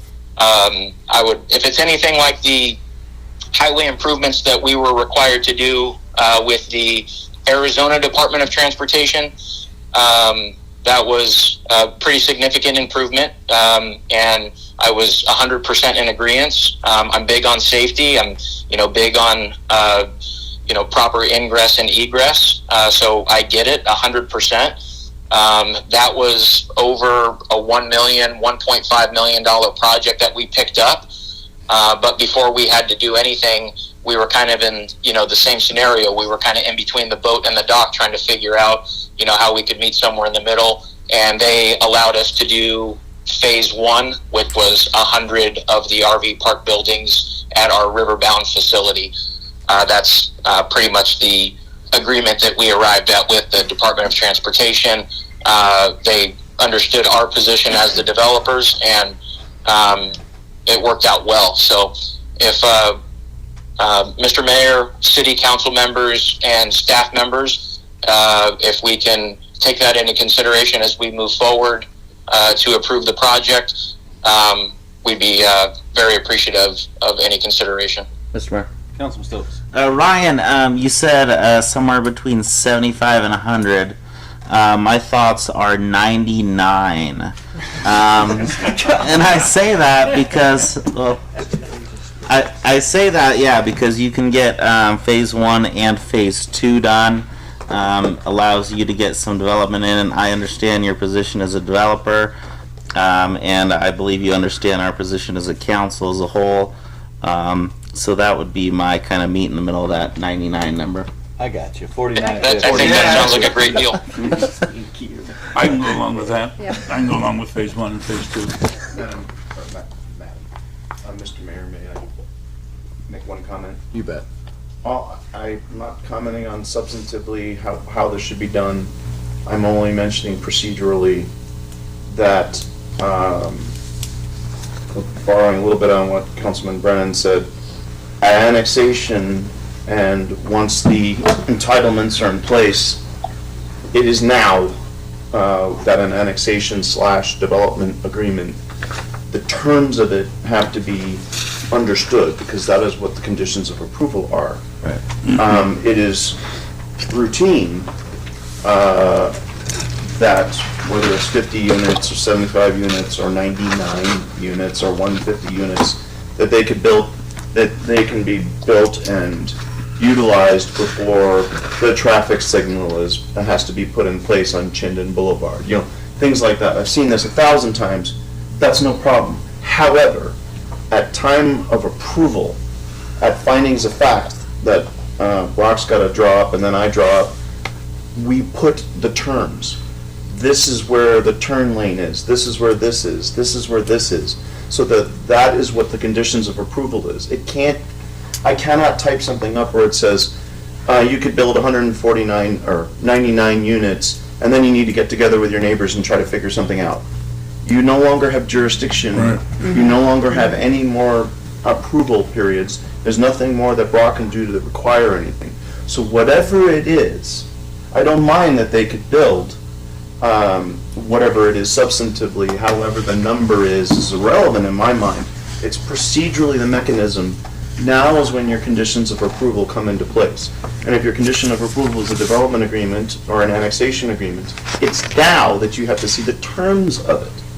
Now, it strikes me that we don't know everything yet, okay, but somehow there has to be a level of specificity in this, saying, applicant, in order to build one lot, you have to agree that at 99 lots, or units, the following things have to be constructed. So the following things have to be itemized now. It can't say you need to get together someday down it, and you provided, there's nothing that is quote-unquote required. And so it's too wishy-washy. It isn't something that is a substantive requirement as a condition of approval for a planned unit development. Right. So could I... i.e. a planned unit development is planned. Right. Mayor. Councilwoman Garvey. Okay, so what I'm hearing you say is somewhat was my question earlier. So we could do the approval with the development agreement in place. That was my question earlier. Okay, so what I'm hearing you say is we need to just add these little subsections that you can build 99, however, you have to provide an intersection and expansion and installing a connector road, etc. Yeah, if there's And an that's item in our list motion. that is in your motion saying, I move to approve this PUD with the following conditions. Okay. on or before the 99th unit, the following infrastructure improvements must be constructed. If they don't, you can't hold Johnson Brothers technically if all they're doing is asking for a building permit. Okay, I'll make a stab at a motion then. Yeah. Mayor, Councilwoman Garvey. are you not ready? Well, before that motion's made, we got to talk about all the details, right? Like. Do you have more questions? The connector road and the intersection, the Okay, bear with me, stoplight. hold on, bear with me. Okay, and you may change my motion, or you may deny it. I make a motion that we approve annexation, sorry, I totally lost my train of thought, of the Mountain Bound Custom Storage RV Park with the following conditions. 99 units can be completed. After 99 units, we are asking the developer that, Requiring. requiring, the developer will provide an intersection expansion by installing a connector road east of US 20 connecting Worthley Road, Hot Creek Road, and Foothills Avenue to accommodate for the further expansion of his project. Any other additions? Does that pass the Paul Fitzer smell test? I don't know. I said I'm not commenting on it substantively. So I don't know. What's the council want? I don't know what it is needed in there to alleviate the concerns that you have as to what That's is my needed for all concern. the. That alleviates my Yeah. concern. In that case, then it's fine. Okay, thank you. Mr. Mayor? Councilman Stokes? I would only comment to Councilman Garvey that you read the second part. I'd like to see the whole thing within Okay, the requirements Well, that is already in there. Yeah, she. That is a requirement already. about So- US and 20, Yes. so how you restricted right in, right out, We're left. changing, bear with me one second, okay, just so I don't lose my train of thought. We're changing B, section 16, Yep. item B. Yep. We're changing that to 100, 99. excuse me, 99, I better write that down. Okay. I is already a requirement. On 99, I is a requirement, okay? Do you want me, I'll read it all if that will make you second this. That was all, I wanted the whole thing read. I'll second it as it is, Councilman. because it's already in Just, just, you don't have to read them all out, but if you just. Okay, I got it. Identify Okay, I would like to make, as specific conditions of approval. okay. I would like to make a change to my motion to approve the annexation of Mountain Bound Custom Storage, to change it to 99 units at first build-out, to include I under subsection 16 and II as conditions to this development. Second. Seconded. It's been a motion and a second. Any further discussion? Councilman Brennan? I think we need to talk about a latecomers agreement so that they don't have to foot that bill entirely all by themselves. And maybe I'm seeing it wrong, but with that motion, they're fully responsible for the entire road without being able to ask the hotel to share or anybody else that comes in that space. They were already fully responsible anyway, regardless. If they wanted to do 150, they had to meet II, and they were okay with that. You see what I'm saying? Could we ask that when Johnson Brothers wants to build their 150, this has already been zoned or annexed? I mean, we can't make them pay for that? I mean, And what you can create, with all good intentions, is you could create a scenario where they'll get to the 99th and then they'll just bag it. And then they'll tuck and run and get out of it because they can't compel the other parties to join in the latecomers agreement. Now, if there's a player that's out there that. It's a city road. This is why you do the DAs beforehand. Well, this is what I'm saying. That road that's going up there is a city road. The city can't mandate anybody that goes up there that utilizes that road if we. We could do that independently as well. You can say, subject to a potential latecomers agreement, should any other development wish to do it. So if they're in the middle of it, then you would have them take part of the burden away from them.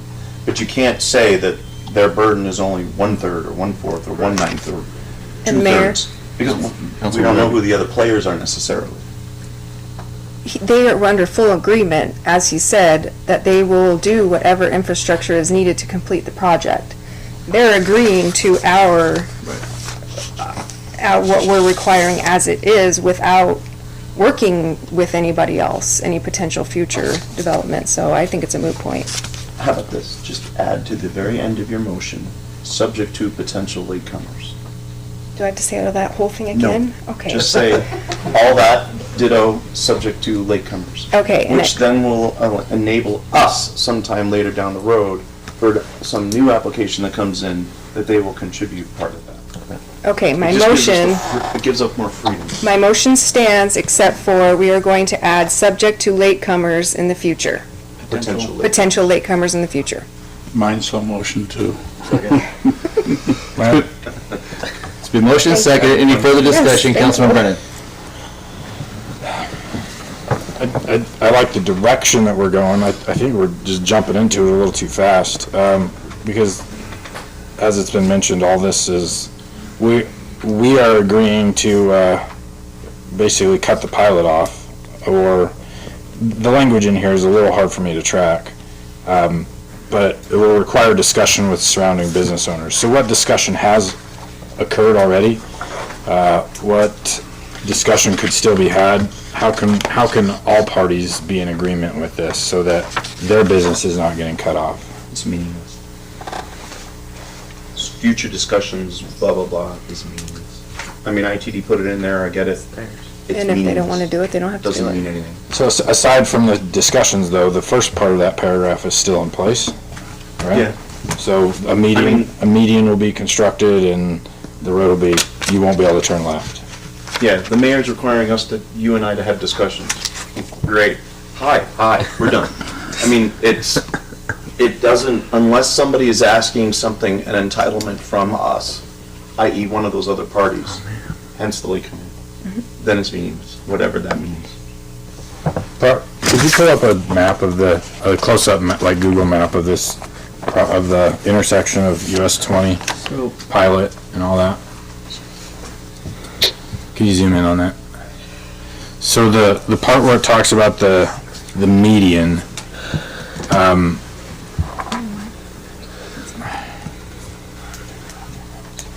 so if you're coming west on US 20 towards the interstate, if I'm reading this correctly, and maybe legal could help me understand it, the median they're saying means if you're coming west down the highway, you cannot turn into like basically the Chevron or Subway or Jack in the Box or the hotel or Mountain Bound RV. Is that right? That'd be my, it would be it's kind of the same thing as what happened when Kmart subdivision started to develop. And they had to do their left into their property and everything had to be a median. Walmart had no say. That's what happened. So that's kind of the same thing. But am I reading that right? Everybody coming down out of the mountains will not be able to turn into that entire road. They won't be able to turn left into it. But they'll be able to turn left at this light right here, and go through here. In how many years, though? When does the median get constructed? At 99 with our motion, or immediately? For this development, that would have to exist before they build any further. Okay, so immediately a median gets put in, and maybe 10 years down the road, then they have the ability to turn down Hot Creek.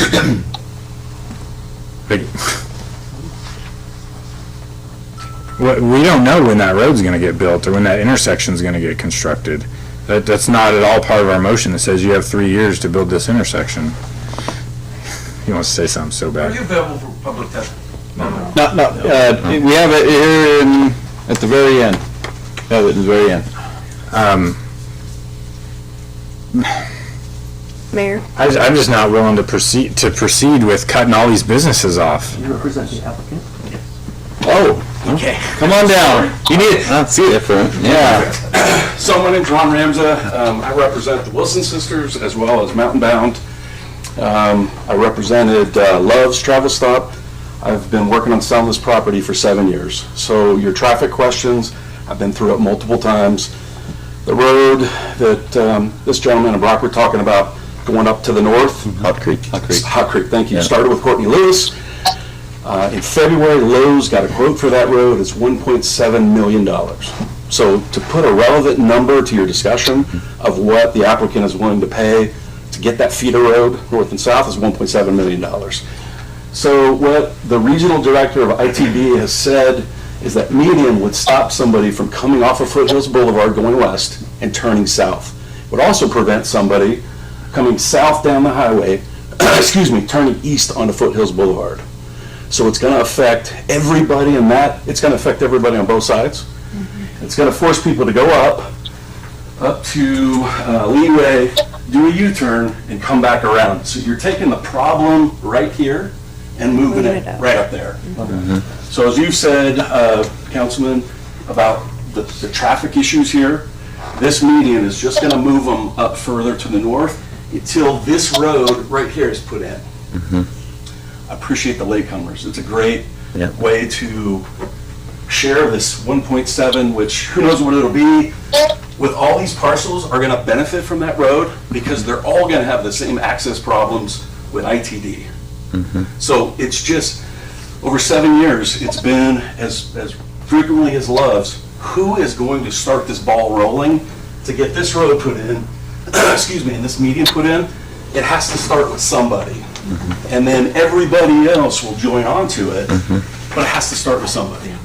Well, can it start with the city? We build the road, and as the attorney said, I can already see the answer to that. Individual latecomers, when we annex or when we give building permits, that's part of the agreement. So we have a solution now, rather than how many years down the road. Is it okay if I sit here? Yep.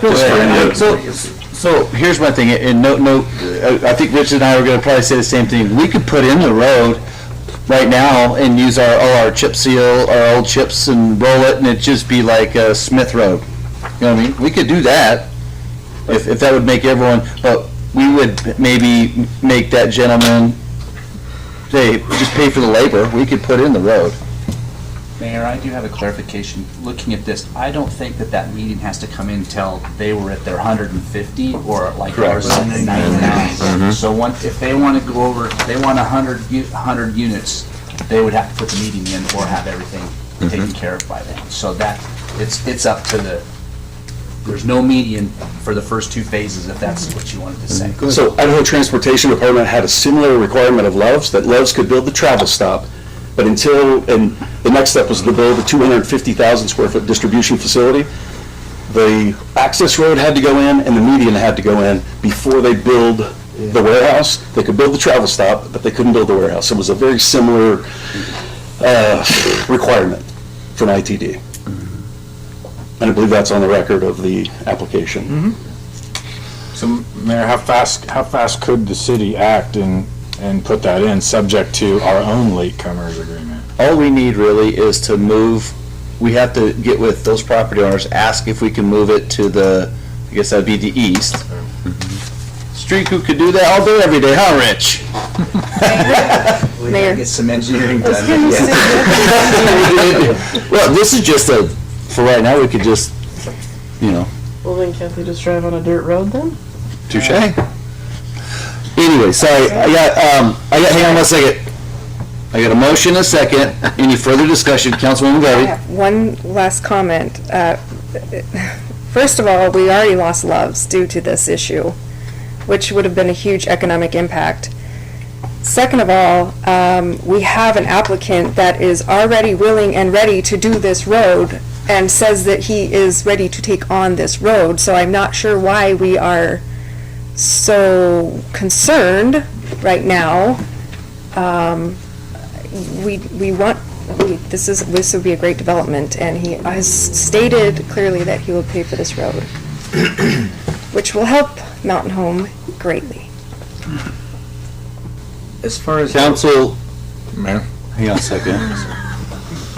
Council, any further discussion? Councilman Brennan?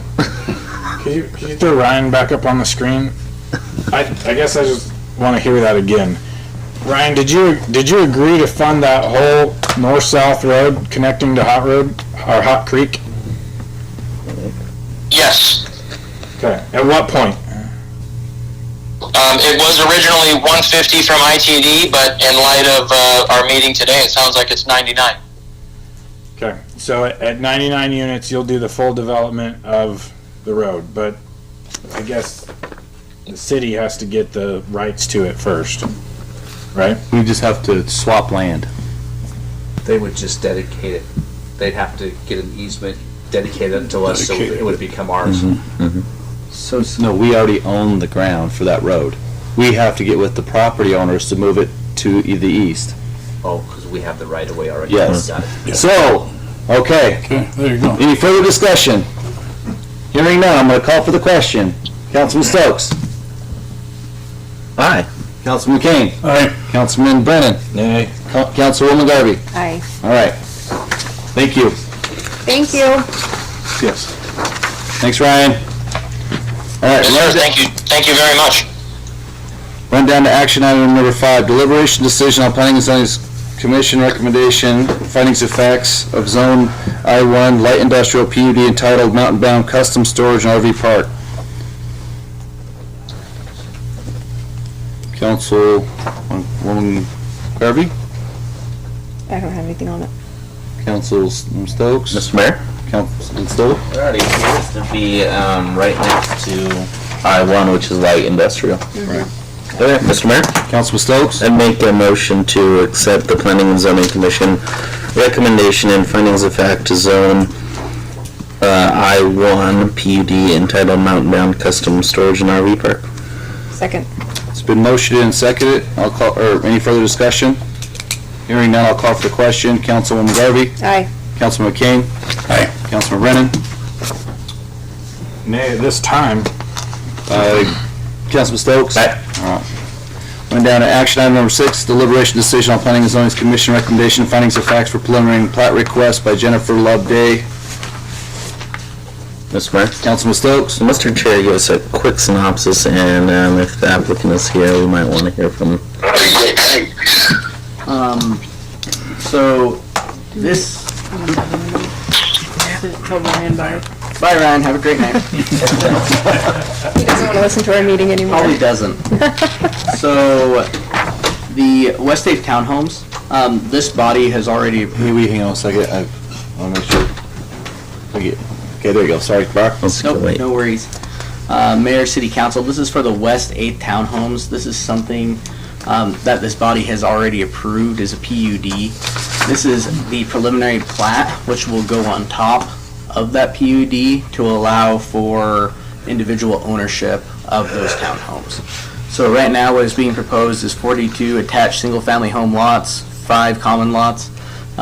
If you need help recalling this item, a lot of work with the irrigation district, making sure they secure their easements.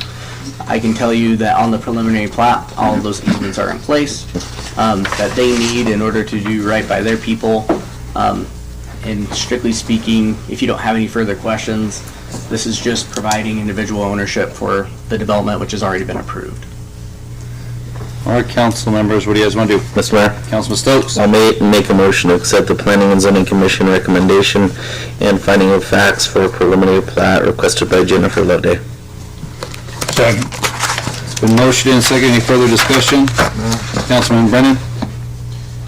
Councilman Stokes, we consider adding to your motion that it would be subject to water availability at the time of building permit. Mr. Mayor? Councilman Stokes. I would accept Councilman Brennan's comment and make a change to my motion subject to water availability at the time build up. Same here.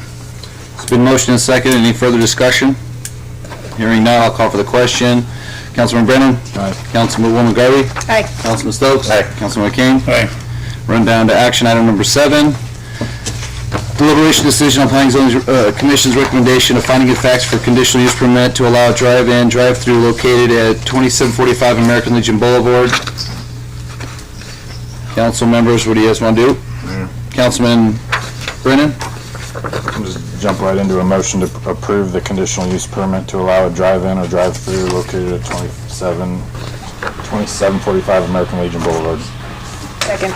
It's been motioned and seconded. Any further discussion?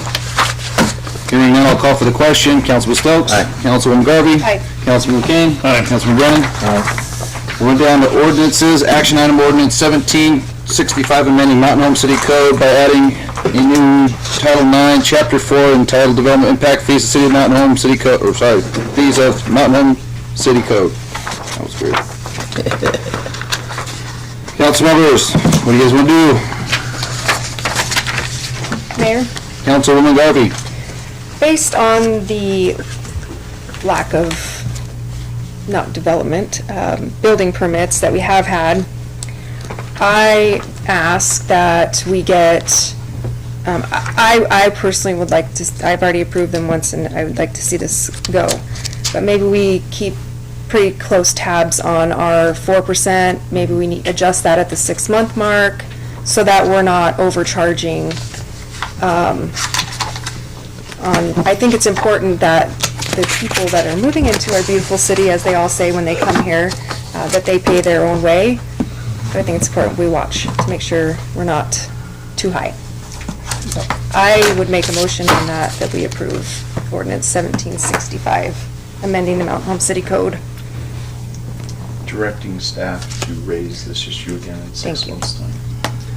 Directing staff to raise this issue in 6 months and bring it back to council with a formal written report of where we are. Reading in full, one time what? Oh, yeah. Hold on. I'm sorry, I should have. No, that's right, thank you. I appreciate the help. I think you should be read in full. It's already a big one, don't help it. I don't have a second yet, though. You gotta do the 3 readings. You gotta do the 3 readings. Suspend the readings. Oh, first? Yeah. I apologize, I thought I had a second. Oh, and I make a motion that we suspend the 3 reading rule and read this ordinance by title only for its one and only reading tonight. Now I'll give you a second. Okay, I'm sorry. I thought it was a second. It's been motioned and seconded. Any further discussion? That baby brain. Hearing none, I'll call for the question. Councilwoman Garvey? Aye. Councilman McCain? Aye. Councilman Stokes? Aye. Councilman Brennan? Aye. Tiff, will you please read the ordinance 1765? An ordinance amending the City of Mountain Home Code by the addition of a new Title 9, Chapter 4, entitled Development Impact Fees, providing for a short title, authority, applicability, and the purpose, definition, the establishment of service areas, the imposition of impact fees, the exemptions, the methods of collection of impact fees, and enforcement thereof, establishing a process for impact fee clarification, establishing a process for individual assessment, developer credits, and reimbursements, the methodology of calculation of the impact fees, the establishment of the process for extraordinary impact fees, the establishment of the process for fee payers, refunds, establishment of impact fee capital project funds, and funds account, the use and expenditures of impact fees, the establishment for appeals, protests, and mediation, the periodic review of the capital improvement plan, the filing of an annual report, the creation of a development impact fee advisory committee, miscellaneous provisions, construction of ordinance intent. Be it ordained by the City Council of Mountain Home, Idaho, that the City of Mountain Home Code be amended to adopt the new Title 9, Chapter 4, to be implemented October 12th, 2022. You do that wrong, you gotta start again. Yeah. I had to do the whole finger thing. Council members, we've heard this ordinance read. Do you wish it to pass? Councilman McCain? Aye. Councilwoman Garvey? Aye. Councilman Brennan? Aye. Councilman Stokes? Nay. I vote yea. Alrighty, recognize the personnel. Would somebody like to get up and speak for? Hearing none, we'll go down to, Nice color choice. Nice color choice. Oh, yeah. So, Misty Pierce, Mayor, Council. I've been attending the planning and zoning meetings for almost a year, and city council meetings for almost a year as well.